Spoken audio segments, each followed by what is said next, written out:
लो जी, होगी शुरू? जी बिल्कुल होगी जी। अच्छा चलो, आई एम सॉरी। अच्छा जी, स्पिनोजा ने ते रब ते बंदे नू एक कर दिता सी, लेकिन स्पिनोजा तो बाद ਜਿਹੜਾ ਵਿਚਾਰਧਾਰਾ ਯੂਰਪ ਚ ਆਈ, ਉਹਦੇ ਵਿੱਚ ਬੰਦਾ ਜਿਹੜਾ ਹੈ ਉਹ ਜ਼ਿਆਦਾ ਪ੍ਰਾਇਮਰੀ ਹੋ ਗਿਆ, ਉਹਦੀ ਹਸੀਅਤ ਮੁੱਢਲੀ ਹੋ ਗਈ, ਤੇ ਮੈਟਾਫਿਜ਼ੀਕਲ ਤਾਕਤਾਂ ਜਿਹੜੀਆਂ ਸਨ ਉਹਨਾਂ ਦੀ ਹਸੀਅਤ ਜਿਹੜੀ ਹੈ ਉਹ ਸੈਕੰਡਰੀ ਜਾਂ ਟ੍ਰਿਸ਼ਰੀ ਹੋ ਗਈ। ਹੁਣ ਇਹ ਸਮਝਿਆ ਜਾਣ ਲੱਗ ਪਿਆ ਕਿ ਬੰਦੇ ਦੇ ਵਿੱਚ ਆਪ ਅਕਲ ਹੈ, ਬੰਦਾ ਆਪ ਸਮਝਦਾਰ ਹੈ, ਬੰਦਾ ਆਪਣੀ ਹਸਤੀ ਦੇ ਬਾਰੇ ਚ, ਆਪਣੇ ਸਮਾਜ ਦੇ ਬਾਰੇ ਚ, ਆਪਣੇ ਆਲੇ ਦੁਆਲੇ ਦੇ ਬਾਰੇ ਚ, ਆਪਣੇ ਮੁਸਤਕਬਲ ਦੇ ਬਾਰੇ ਚ, ਫਿਊਚਰ ਦੇ ਬਾਰੇ ਵਿੱਚ ਉਹ ਆਪ ਹੀ ਫੈਸਲੇ ਕਰ ਸਕਦਾ ਹੈ, ਉਹ ਆਪ ਇਸ ਕਾਬਿਲ ਹੈ ਕਿ ਫੈਸਲੇ ਕਰੇ। ਉਹਦੇ ਲਈ ਕਿਸੇ ਨੂੰ ਬਾਹਰੋਂ ਫੈਸਲੇ ਕਰਨ ਦੀ ਲੋੜ ਨਹੀਂ ਹੈਗੀ, ਜਿਹੜੀ ਕਿ ਪਹਿਲੇ ਵਾਲੇ ਸਿਸਟਮ ਵਿੱਚ ਸੀ ਕਿ ਜਾਂ ਬਾਦਸ਼ਾਹ ਫੈਸਲੇ ਕਰਦੇ ਨੇ ਤੇ ਜਾਂ ਜਿਹੜੀ ਰੱਬ ਹੈ ਉਹ ਫੈਸਲੇ ਕਰਦਾ ਹੈ। ਇਹ ਚੀਜ਼ ਜਿਹੜੀ ਸੀ ਇਹ ਬਦਲ ਗਈ। ਇਸ ਸਿਲਸਿਲੇ ਵਿੱਚ ਸਭ ਤੋਂ ਪਹਿਲੀ ਜਿਹੜੀ ਡਿਬੇਟ ਸਾਹਮਣੇ ਲਿਆਂਦੀ ਉਹ ਥਾਮਸ ਹਾਬਸ ਨੇ ਲਿਆਂਦੀ। ਅੱਛਾ, ਥਾਮਸ ਹਾਬਸ ਖੁਦ ਵੀ ਜਿਹੜਾ ਸੀ ਉਹ ਐਨਲਾਈਟਨਮੈਂਟ ਦੀ ਪੈਦਾ ਕੀਤਾ ਹੋਇਆ ਸੀ, ਚਾਨਣਵਾਦ ਦੇ ਵਿੱਚ ਪੈਦਾ ਹੋਇਆ ਸੀ, ਤੇ ਉਹ ਵੀ ਬਾਕੀਆਂ ਤਰ੍ਹਾਂ ਹੀ ਸਾਰੀ ਮੈਥਡੋਲੋਜੀ ਵੀ ਉਸ ਤਰ੍ਹਾਂ ਦੀ ਯੂਜ਼ ਕਰਦਾ ਸੀ ਜਿਹੜੀ ਨਵੇਂ ਚਾਨਣ ਦੀ ਸੀਗੀ।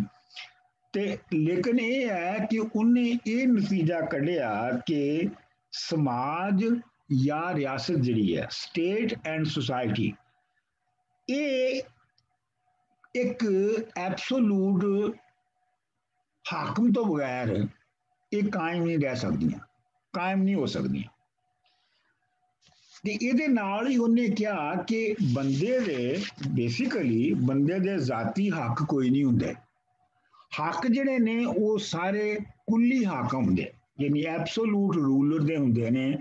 ਔਰ ਐਬਸੋਲੂਟ ਰੂਲਰ ਜਿਹੜਾ ਹੈ ਉਹ ਜੋ ਵੀ ਚਾਹਵੇ ਕਿਸੇ ਸ਼ਹਿਰੀ ਕੋਲੋਂ, ਜੋ ਵੀ ਚਾਹਵੇ ਕਿਸੇ ਵੇਲੇ ਵੀ ਚਾਹਵੇ ਕੋਈ ਚੀਜ਼ ਲੈ ਸਕਦਾ। ਇਸ ਦੀ ਇੱਕ ਬੈਕਗਰਾਉਂਡ ਹੈ।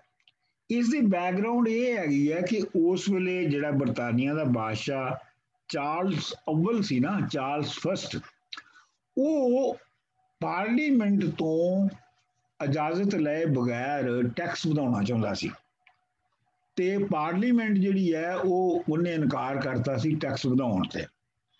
ਉਹਦੇ ਵਿੱਚ ਜਿਹੜੀ ਥਾਮਸ ਹਾਬਸ ਜਿਹੜਾ ਹੈ ਉਹਨੇ ਬਾਦਸ਼ਾਹ ਦਾ ਸਾਥ ਦਿੱਤਾ, ਤੇ ਉਹਨੇ ਇਹ ਕਿਹਾ ਕਿ ਬਾਦਸ਼ਾਹ ਜਿਹੜਾ ਹੈ ਉਹਨੂੰ ਹੱਕ ਹੈਗਾ ਕਿ ਉਹ ਲੋਕਾਂ ਨੂੰ ਪੁੱਛੇ ਬਗੈਰ ਵੀ ਆਪਣੀ ਮਰਜ਼ੀ ਨਾਲ ਜੋ ਵੀ ਕਰਨਾ ਚਾਹੁੰਦਾ ਹੈ ਉਹਨੂੰ ਕਰ ਲਵੇ। ਹਾਬਸ ਦੀ ਜਿਹੜੀ ਸਭ ਤੋਂ ਬੇਸਿਕ ਰਾਈਟਿੰਗ ਹੈ ਉਹ ਹੈਗੀ ਹੈ ਲੇਵਿਥਨ, LEVIATHAN। ਅੱਛਾ, ਇਹਦੇ ਵਿੱਚ ਰਿਆਸਤ ਦੇ ਮੁੱਢ ਦਾ ਨਜ਼ਰੀਆ, ਇਹਦੇ ਵਿੱਚ ਰਿਆਸਤ ਦੇ ਮੁੱਢ ਦਾ ਨਜ਼ਰੀਆ ਤੇ ਇਹ ਬਣਾਇਆ ਗਿਆ ਕਿ ਇਹ ਅਖਲਾਕੀ ਅਸੂਲਾਂ ਦੇ ਮੁਤਾਬਕ ਹੋਣੀ ਚਾਹੀਦੀ ਹੈ। ਇਹਦੇ ਵਿੱਚ ਇਸ ਕਿਤਾਬ ਵਿੱਚ ਬਹੁਤਾ ਜ਼ੋਰ ਉਹਨੇ ਇਸ ਗੱਲ ਤੇ ਦਿੱਤਾ ਕਿ ਜਿਹੜੀ ਸੈਂਟਰਲ ਗਵਰਨਮੈਂਟ ਹੈ ਉਹਨੂੰ ਬਹੁਤ ਹੀ ਮਜ਼ਬੂਤ ਹੋਣਾ ਚਾਹੀਦਾ ਹੈ, ਪੱਕਾ ਹੋਣਾ ਚਾਹੀਦਾ ਹੈ, ਤਾਂ ਕਿ ਇੱਕ ਤੇ ਘਰੋਕੀ ਜੰਗ ਯਾਨੀ ਸਿਵਲ ਵਾਰ ਨਾ ਹੋ ਸਕੇ, ਤੇ ਦੂਜੀ ਜਿਹੜੀ ਹੈ ਉਹ ਜਿਹੜਾ ਸੋਸ਼ਲ ਅਨਾਰਕੀ ਹੈ ਉਹ ਨਾ ਫੈਲੇ। ਅੱਛਾ, ਜਿਹੜਾ ਹਾਬਸ ਹੈ ਹੁਣ ਸਮਝਣ ਦੀ ਇਹ ਗੱਲ ਹੈ ਕਿ ਉਹਦੀ ਪਿੱਛੇ ਉਹਦੀ ਮੰਤਕ ਕੀ ਸੀ। ਹਾਬਸ ਜਿਹੜਾ ਹੈ ਉਹ ਇਨਸਾਨਾਂ ਦਾ ਇੱਕ ਮਸ਼ੀਨੀ ਮਕੈਨੀਕਲ ਕਨਸੈਪਟ ਜਿਹੜਾ ਹੈ ਉਹਦੇ ਜ਼ਿਹਨ ਦੇ ਵਿੱਚ ਹੈ। ਉਹਦਾ ਖਿਆਲ ਉਹ ਇਸ ਮਫਰੂਜ਼ੇ ਤੋਂ ਸ਼ੁਰੂ ਕਰਦਾ ਹੈ ਕਿ ਜੇ ਹਕੂਮਤ ਨਾ ਹੋਵੇ, ਸਟੇਟ ਨਾ ਹੋਵੇ, ਰਿਆਸਤ ਨਾ ਹੋਵੇ, ਤੇ ਇਨਸਾਨ ਜਿਹੜੇ ਨੇ ਉਹ ਆਪਣੀ ਨੈਚੁਰਲ ਕੰਡੀਸ਼ਨ ਦੇ ਵਿੱਚ ਹੋਣਗੇ, ਜਿਹਨੂੰ ਅਸੀਂ ਕਹਿੰਦੇ ਆ ਰੱਬੀ ਕੰਡੀਸ਼ਨ, ਫਿਤਰੀ ਹਾਲਤ ਵਿੱਚ ਹੋਣਗੇ। ਜਦੋਂ ਉਹ ਫਿਤਰੀ ਹਾਲਤ ਦੇ ਵਿੱਚ ਹੋਣਗੇ ਤੇ ਉਹ ਕਿਸੇ ਪਾਬੰਦੀ ਨੂੰ, ਉਹ ਕਿਸੇ ਦੂਜੇ ਦੇ ਹੱਕ ਨੂੰ ਫਿਤਰੀ ਹਾਲਤ ਦੇ ਵਿੱਚ ਮੰਨ ਨਹੀਂ ਸਕਦੇ। ਇਹਦਾ ਮਤਲਬ ਇਹ ਹੈ ਕਿ ਹਰ ਸ਼ੈ ਦੇ ਉੱਤੇ ਹਰ ਬੰਦੇ ਦੀ ਦੂਜੇ ਦੇ ਨਾਲ ਜੰਗ ਹੋਏਗੀ। ਇਹ ਨਹੀਂ ਮਤਲਬ ਸਭ ਦੇ ਨਾਲ ਜੰਗ ਹੋਵੇਗੀ ਅਗਰ ਇਨਸਾਨਾਂ ਨੂੰ ਉਹਨਾਂ ਦੀ ਫਿਤਰੀ ਹਾਲਤ ਤੇ ਛੱਡ ਦਿੱਤਾ ਜਾਵੇ।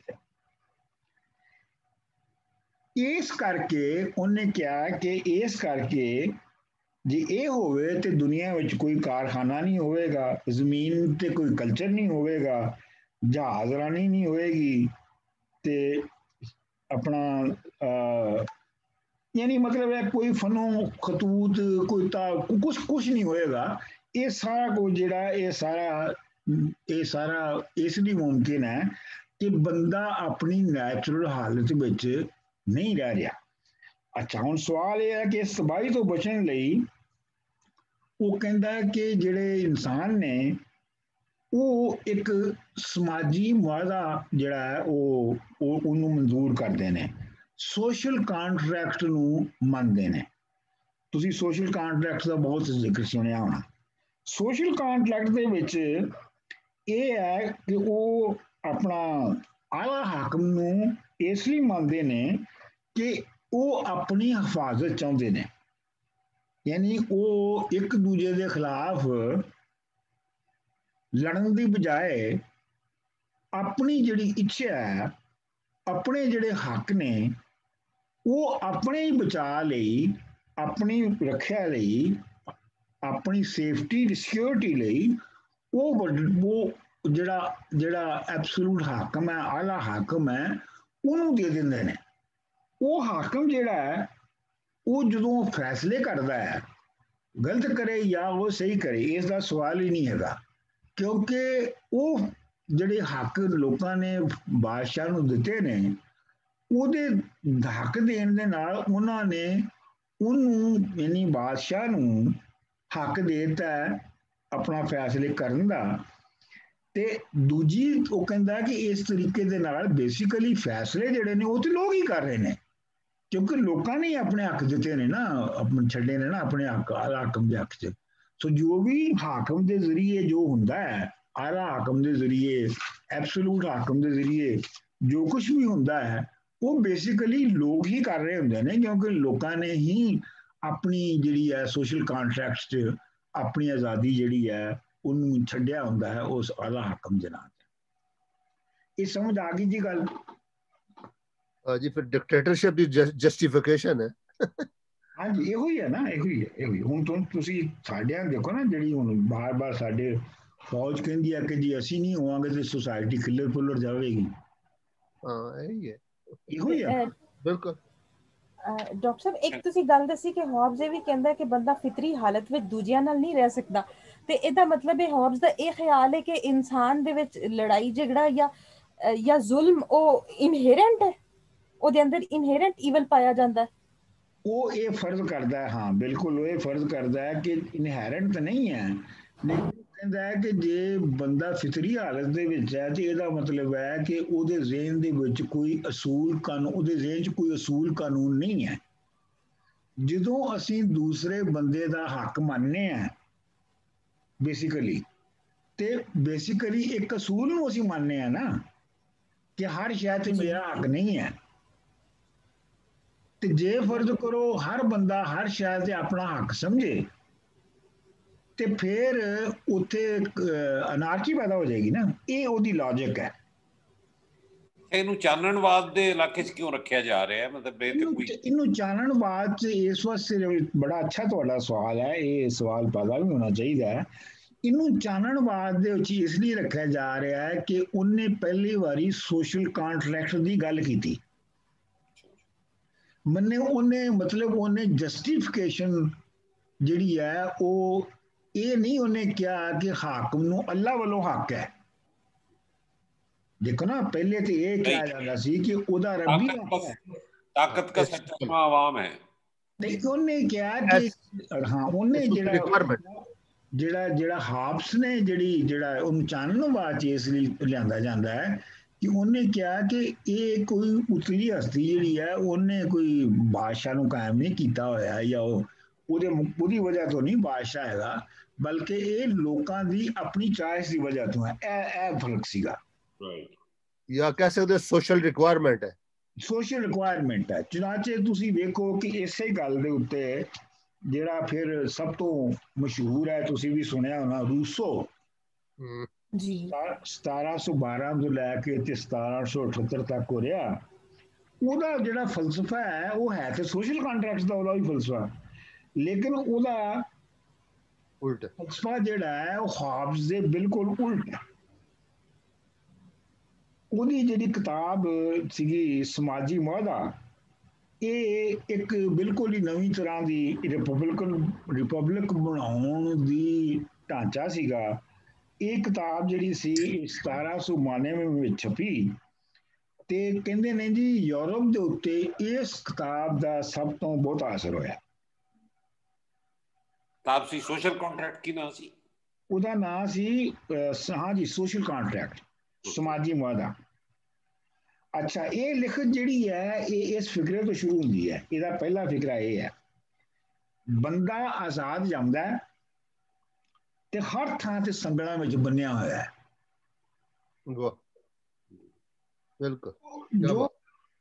ਜੋ ਆਪਣੇ ਆਪ ਨੂੰ ਦੂਜਿਆਂ ਦਾ ਮਾਲਕ ਸਮਝਦੇ ਨੇ ਉਹ ਸਭ ਤੋਂ ਵੱਧ ਗੁਲਾਮ ਨੇ। Very true. ਠੀਕ। ਹਾਂਜੀ, ਜ਼ਬਰਦਸਤ, ਕੀ ਬਾਤ ਹੈ। ਹਾਂ, ਤੇ ਰੂਸੋ ਵੀ ਇਹੋ ਹੀ ਨੇ ਕਿਹਾ ਕਿ ਜਿਹੜੀ ਫਿਤਰੀ ਹਾਲਤ ਸੀ ਉਹਦੇ ਵਿੱਚ ਜਿਹੜੀ ਕੋਈ ਅਸੂਲ ਤੇ ਕਾਨੂੰਨ ਨਹੀਂ ਸੀ ਹੈਗਾ, ਕੋਈ ਅਖਲਾਕੀਆਤ ਨਹੀਂ ਸੀ ਹੈਗੀ ਜਦੋਂ ਬੰਦਾ ਫਿਤਰੀ ਹਾਲਤ ਵਿੱਚ ਰਹਿੰਦਾ ਸੀ। ਲੇਕਿਨ ਜਦੋਂ ਸਮਾਜ ਅੱਗੇ ਵਧਿਆ ਤੇ ਮਿਹਨਤ ਦੀ ਵੰਡ ਹੋਈ, ਯਾਨੀ ਮੁਖਤਲਿਫ ਕੰਮ ਜਿਹੜੇ ਨੇ ਮੁਖਤਲਿਫ ਲੋਕਾਂ ਨੇ ਸ਼ੁਰੂ ਕੀਤੇ ਤੇ ਜ਼ਾਤੀ ਮਾਲਕੀ ਵੀ ਆਈ ਤੇ ਇਸ ਵਜ੍ਹਾ ਤੋਂ ਅਦਾਰੇ ਬਣੇ, ਇੰਸਟੀਟਿਊਸ਼ਨ ਬਣਨੇ ਸ਼ੁਰੂ ਹੋ ਗਏ। ਅੱਛਾ, ਇਹ ਹੁਣ ਇੱਕ ਐਸੀ ਹਾਲਤ ਸੀ ਜਿਹੜੀ ਇਹ ਨਵੀਂ ਪੈਦਾ ਹੋਈ ਇਨਸਾਨਾਂ ਦੀ ਜ਼ਿੰਦਗੀ 'ਚ ਕਿ ਇਹਦੇ ਵਿੱਚ ਇਨਸਾਨ ਜਿਹੜੇ ਨੇ ਉਹਨਾਂ ਨੇ ਇੱਕ ਦੂਜੇ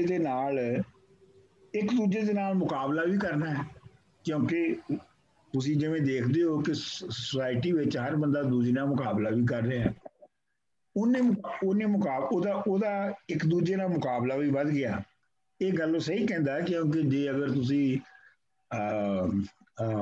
ਹੰਟਿੰਗ ਦੀ ਸਟੇਜ ਤੇ ਦੇਖੋ ਤੇ ਜੇ ਤੁਸੀਂ ਫੂਡ ਗੈਦਰਿੰਗ ਦੀ ਸਟੇਜ ਤੇ ਦੇਖੋ ਤੇ ਉਸ ਵੇਲੇ ਆਪਸ ਦੀ ਮਾਰਾਮਾਰੀ ਨਹੀਂ ਹੈ, ਔਰ ਆਪਸ ਦੀ ਮਾਰਾਮਾਰੀ ਸ਼ੁਰੂ ਹੁੰਦੀ ਹੈ ਜਦੋਂ ਜਾਇਦਾਦ, ਪ੍ਰਾਪਰਟੀ ਵਗੈਰਾ ਜਿਹੜੇ ਨੇ ਉਹ ਵਜੂਦ 'ਚ ਆ ਜਾਂਦੇ ਨੇ ਤੇ ਫਿਰ ਹੋ ਜਾਂਦੇ ਨੇ। ਫਿਰ ਬੰਦਾ ਜਿਹੜਾ ਇੱਕ ਦੂਜੇ ਨਾਲ ਲੜ ਵੀ ਰਿਹਾ ਹੈ ਤੇ ਇਹ ਤੇ ਇੱਕ ਗੱਲ ਹੈ ਕਿ ਇੱਕ ਦੂਜੇ ਨਾਲ ਲੜ ਰਿਹਾ, ਲੇਕਿਨ ਉਹ ਆਪਣੇ ਜੀਵਨ ਲਈ ਇੱਕ ਦੂਜੇ ਦੇ ਉੱਤੇ ਸਹਾਰਾ ਵੀ ਕਰ ਰਿਹਾ ਹੈ, ਇੱਕ ਦੂਜੇ ਤੇ ਡਿਪੈਂਡ ਵੀ ਕਰ ਰਿਹਾ ਹੈ।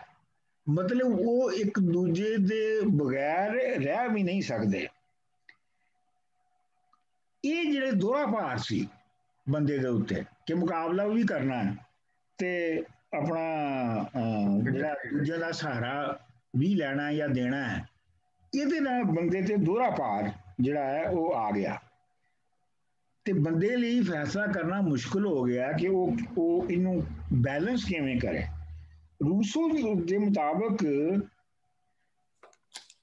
ਸਮਾਜ ਵਿੱਚ ਰਹਿਣ ਲਈ ਅਜਿਹਾ ਮੁਆਹਦਾ, ਸਮਾਜੀ ਮੁਆਹਦਾ ਹੋ ਸਕਦਾ ਹੈ ਕਿ ਬੰਦਾ ਆਪਣੀ ਜਿਹੜੀ ਨੈਚੁਰਲ ਫਰੀडम ਹੈ, ਜਿਹੜੀ ਉਹਨੂੰ ਪੈਦਾ ਹੋਣ ਵੇਲੇ ਮਿਲਦੀ ਹੈ, ਉਹਨੂੰ ਵੀ ਰੱਖ ਸਕਦਾ ਹੈ ਤੇ ਉਹ ਆਪਣੀ ਆਜ਼ਾਦੀ, ਜਿਹੜੀ ਜ਼ਾਤੀ ਆਜ਼ਾਦੀ, ਫਰੀडम ਦਾ ਇੱਕ ਹਿੱਸਾ ਜਿਹੜਾ ਹੈ ਉਹ ਪੀਪਲਸ ਵਿਸ਼ ਦੇ ਉੱਤੇ ਵੀ ਦੇ ਹੱਕ 'ਚ ਕੁਰਬਾਨ ਕਰ ਸਕਦਾ ਹੈ, ਨਹੀਂ ਆਮ ਲੋਕਾਂ ਦੀ ਇੱਛਾ ਦੇ ਮੁਤਾਬਕ।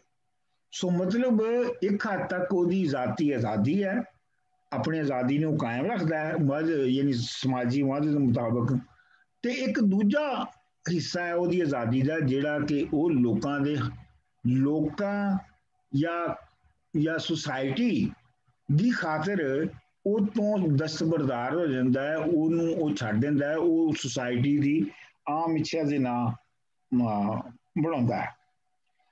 ਇਸੇ ਲਈ ਰੂਸੋ ਕਹਿੰਦਾ ਹੈ ਕਿ ਜਿਹੜੀ ਹਾਕਮੀਅਤ ਹੈ ਜਾਂ ਕਾਨੂੰਨ ਬਣਾਉਣ ਦੀ ਤਾਕਤ ਹੈ ਉਹ ਲੋਕਾਂ ਦੇ ਹੱਕ ਵਿੱਚੋਂ, ਲੋਕਾਂ ਦੇ ਹੱਥ ਵਿੱਚ ਹੋਣੀ ਚਾਹੀਦੀ ਹੈ। ਇਹਨੇ ਮਤਲਬ ਹੈ ਕਿ ਜਿਹੜੀ ਉਹਨੇ ਇੱਕ ਟੋਟਲ ਯਾਨੀ ਅਵਾਮੀ ਇੱਛਾ ਜਿਹੜੀ ਉਹਨੇ ਬਣਾਈ ਆ, ਉਹ ਅਵਾਮੀ ਇੱਛਾ ਤੇ ਅਮਲ ਤਾਂ ਹੀ ਹੋ ਸਕਦਾ ਹੈ ਜੇ ਉਹ ਲੋਕ ਕਲੈਕਟਿਵਲੀ ਉਹਦਾ ਫੈਸਲਾ ਕਰਨ। ਅੱਛਾ, ਉਹ ਗਵਰਨਮੈਂਟ ਪਹਿਲੀ ਵਾਰੀ ਆਪਣਾ ਜਿਹੜਾ ਰੂਸੋ ਹੈ ਉਹ ਗਵਰਨਮੈਂਟ ਤੇ ਸਟੇਟ ਅਸੈਂਬਲੀਆਂ, ਰਿਆਸਤ ਦੇ ਅਦਾਰੇ, ਇਹਨਾਂ 'ਚ ਫਰਕ ਕਰਦਾ ਹੈ। ਉਹ ਕਹਿੰਦਾ ਹੈ ਕਿ ਜਿਵੇਂ ਹੁਣ ਅਸੀਂ ਸਾਰੇ ਜਾਣਦੇ ਹਾਂ ਕਿ ਜਿਹੜੀ ਸਟੇਟ ਜਿਹੜੀ ਹੈ ਉਹ ਕਾਨੂੰਨ ਬਣਾਉਂਦੀ ਹੈ, ਅਸੈਂਬਲੀਆਂ ਕਾਨੂੰਨ ਬਣਾਉਂਦੀਆਂ ਨੇ, ਤੇ ਉਹਨਾਂ ਨੂੰ ਜਿਹੜੀ ਇੰਪਲੀਮੈਂਟ ਕਰਦੇ ਨੇ, ਉਹਨਾਂ ਨੂੰ ਜਿਹੜੇ ਲਾਗੂ ਕਰਦੇ ਨੇ, ਉਹ ਗਵਰਨਮੈਂਟ ਹੈ। ਉਹ ਬਿਊਰੋਕਰੇਟਸ ਹੁੰਦੇ ਨੇ, ਉਹ ਜਿਵੇਂ ਉਤੋਂ ਕਾਨੂੰਨ ਬਣਦਾ ਉਹਨੂੰ ਅੱਗੇ ਲਾ ਦਿੰਦੇ ਨੇ। ਅੱਛਾ, ਜਿਹੜਾ ਲੇਕਿਨ ਇਹਦੇ 'ਚ ਜਿਹੜਾ ਥੋੜਾ ਜਿਹਾ ਜਿਹੜਾ ਮਸਲਾ ਸੀਗਾ ਰੂਸੋ ਦੇ ਨਾਲ, ਕਿ ਰੂਸੋ ਦੇ ਜ਼ਿਹਨ ਦੇ ਵਿੱਚ ਜਿਹੜੀ ਰਿਆਸਤਾਂ ਸਨ ਉਹ ਸ਼ਹਿਰੀ ਰਿਆਸਤਾਂ ਸਨ। ਜਿਵੇਂ ਜਨੇਵਾ ਇੱਕ ਸ਼ਹਿਰੀ ਰਿਆਸਤ ਸੀ, ਉਹਦਾ ਜਿਹੜਾ ਸਿਸਟਮ, ਉਹਦੇ ਜਿਹੜੇ ਵਿਜ਼ਨ ਸੀ ਉਹਦੇ ਵਿੱਚ ਕੋਈ ਵੱਡੇ ਮੁਲਕ ਨਹੀਂ ਸੀ ਆਉਂਦੇ, ਤੇ ਲਿਹਾਜ਼ਾ ਉਹਨੇ ਸ਼ਹਿਰੀ ਰਿਆਸਤਾਂ ਨੂੰ ਹੀ ਜਿਹੜਾ ਹੈ ਉਹ ਆਈਡੀਅਲ ਬਣਾ ਕੇ ਤੇ ਆਪਣਾ ਬਣਾਇਆ। ਇਹ ਮੈਂ ਤੁਹਾਨੂੰ ਫੁੱਟਨੋਟ ਦੇ ਤੌਰ ਤੇ ਦੱਸ ਰਿਹਾ। ਅੱਛਾ, ਆਮ ਇੱਛਾ ਜਿਹੜੀ ਹੈ ਉਹ ਰੂਸੋ ਦੇ ਨਿਜ਼ਾਮ ਵਿੱਚ ਮੁੱਢਲੀ ਤੇ ਹੈ, ਪਰ ਉਹ ਬਿਲਕੁਲ ਨਿਤਰੀ ਹੋਈ ਨਹੀਂ ਹੈ। ਮਤਲਬ ਇੰਜ ਨਹੀਂ ਪਤਾ ਲੱਗਦਾ ਕਿ ਉਹਦਾ ਜੇ ਉਸ ਨੂੰ ਅਸੀਂ ਮੰਨ ਲਿਆ ਜਾਏ ਤੇ ਉਹਦਾ ਕੀ ਨਤੀਜਾ ਨਿਕਲੇਗਾ ਅਗਰ ਉਹਦੀ ਫਲਸਫੇ ਨੂੰ ਮੰਨ ਲਿਆ ਜਾਏ। ਉਹਦੇ ਵਿੱਚ ਕਹਿੰਦੇ ਨੇ ਕਿ ਜੀ ਇੱਕ ਉਹਦਾ ਜਿਹੜਾ ਹਿੱਸਾ ਹੈ ਜਿਹੜਾ ਉਹਦੀ ਸੋਸ਼ਲ ਕੰਟਰੈਕਟ ਦਾ, ਉਹਦੇ ਮੁਤਾਬਕ ਤੇ ਇਹ ਹੈ ਕਿ ਜਿਹੜੇ ਮਜ਼ਦੂਰ ਨੇ ਜਾਂ ਆਮ ਮਾੜੇ ਬੰਦੇ ਨੇ ਉਹਨਾਂ ਦੀ ਡਿਕਟੇਟਰਸ਼ਿਪ ਕਾਇਮ ਹੋ ਸਕਦੀ ਹੈ, ਕਿਉਂਕਿ ਜੇ ਉਹਨਾਂ ਦੀ ਤਾਦਾਦ, ਉਹਨਾਂ ਦੀ ਗਿਣਤੀ ਬਹੁਤੀ ਹੈ ਔਰ ਸੋਸ਼ਲ ਕੰਟਰੈਕਟ ਜਿਹੜਾ ਉਹ ਬਣਾ ਰਹੇ ਨੇ, ਉਹਨੂੰ ਉਹ ਕਰ ਰਹੇ ਨੇ ਡਿਕਟੇਟ, ਤੇ ਫਿਰ ਤੇ ਡਿਕਟੇਟਰਸ਼ਿਪ ਹੋ ਜਾਏਗੀ ਮਜ਼ਦੂਰਾਂ ਦੀ, ਜਿਹੜੀ ਕਿ ਮਾਰਕਸਿਜ਼ਮ ਜਾਂ ਕਮਿਊਨਿਜ਼ਮ ਦੇ ਵਿੱਚ ਆਪਣਾ ਪ੍ਰੋਲੀਟੈਰੀਏਟ ਦੀ ਡਿਕਟੇਟਰਸ਼ਿਪ ਦੀ ਜਿਵੇਂ ਬਾਅਦ ਦੇ ਵਿੱਚ ਜਿਵੇਂ ਗੱਲ ਹੋਈ। ਲੇਕਿਨ ਇਹ ਹੈ ਕਿ ਅਸੀਂ ਜਾਣਦੇ ਹਾਂ ਕਿ ਜਿਹੜਾ ਰੂਸੋ ਸੀ ਉਹਦੇ ਜ਼ਿਹਨ ਦੇ ਵਿੱਚ ਇੰਜ ਨਹੀਂ ਸੀ ਹੈਗਾ, ਕਿਉਂਕਿ ਉਹਨੇ ਇਹ ਕਿਹਾ ਸੀ ਕਿ ਜਿਹੜਾ ਸੋਸ਼ਲ ਕੰਟਰੈਕਟ ਹੈ, ਜਿਹੜੀ ਅਵਾਮੀ ਇੱਛਾ ਜਿਹਦੇ ਨਾਲ ਪੈਦਾ ਹੁੰਦੀ ਹੈ, ਉਹ ਬੰਦੇ ਨੂੰ ਮਜਮੇ ਤੋਂ ਬਚਾਉਂਦੀ ਹੈ। ਬੰਦੇ ਨੂੰ ਜਿਹੜਾ ਮਜਮਾ ਹੈ, ਜਿਹੜੇ ਆਪਣਾ ਗਰੋਹੀ ਤਾਕਤ ਹੈ ਲੋਕਾਂ ਦੀ, ਉਹਦੇ ਕੋਲੋਂ ਬਚਾਉਣ ਲਈ ਇਹ ਜ਼ਰੂਰੀ ਹੈ। ਉਹਦੀ ਮਿਸਾਲ ਤੁਸੀਂ ਲੈ ਲਓ ਕਿ ਬਈ ਜਿਵੇਂ ਹੁਣ ਮਾਈਨੋਰਿਟੀਜ਼ ਨੇ ਅਮਰੀਕਾ ਦੇ ਵਿੱਚ ਜਾਂ ਯੂਰਪ ਦੇ ਵਿੱਚ ਮਾਈਨੋਰਿਟੀਜ਼ ਸਨ, ਜਿਊਜ਼ ਸਨ, ਮੁਸਲਮਾਨ ਸਨ ਵਗੈਰਾ ਵਗੈਰਾ, ਤੇ ਜਿਹੜਾ ਕਾਨੂੰਨ ਹੈ ਉਹੀ ਉਹਨਾਂ ਨੂੰ ਬਾਕੀ ਮਜਮੇ ਤੋਂ ਬਚਾ ਸਕਦਾ ਸੀ। ਜੇ ਕਾਨੂੰਨ ਨਾ ਹੋਵੇ ਤੇ ਬਾਕੀ ਮਜਮੇ ਤੋਂ ਉਹ ਬਚ ਨਹੀਂ ਸਕਦੇ। ਇਹ ਰੂਸੋ ਦਾ ਖਿਆਲ ਸੀਗਾ ਕਿ ਮਜਮੇ ਤੋਂ ਬਚਾਉਣ ਲਈ ਸੋਸ਼ਲ ਕੰਟਰੈਕਟ ਬਣਦਾ ਹੈ, ਲੇਕਿਨ ਇਹਦੀ ਫਿਰ ਜਿਹੜੀ ਅੱਗੇ ਜਾ ਕੇ ਡਿਵੈਲਪਮੈਂਟ ਹੋਈ ਉਹ ਬਿਲਕੁਲ ਮੁਖਤਲਿਫ ਤਰੀਕੇ ਨਾਲ ਹੋਈ। ਹਾਂਜੀ, ਇੱਥੋਂ ਤੱਕ ਰੂਸੋ ਦੇ ਵੀ ਸਮਝ ਆ ਗਈ। ਕੋਈ ਸਵਾਲ ਆ ਤਾਂ ਕਰ ਲਓ। ਬਿਲਕੁਲ, ਇਹ ਤੇ ਮਤਲਬ ਮੁੱਢਲਾ ਹੋਇਆ ਇਹ ਮਾਡਰਨ ਸਿਆਸਤ ਦਾ ਔਰ ਮਾਡਰਨ ਜਿਹੜਾ ਵੇ ਆਫ ਗਵਰਨਮੈਂਟ ਹੈ ਉਹਦਾ ਇਹ ਮੁੱਢਲਾ ਫਿਲਾਸਫਰ ਤੁਸੀਂ ਇਹਨੂੰ ਕਹਿ ਸਕਦੇ ਹੋ।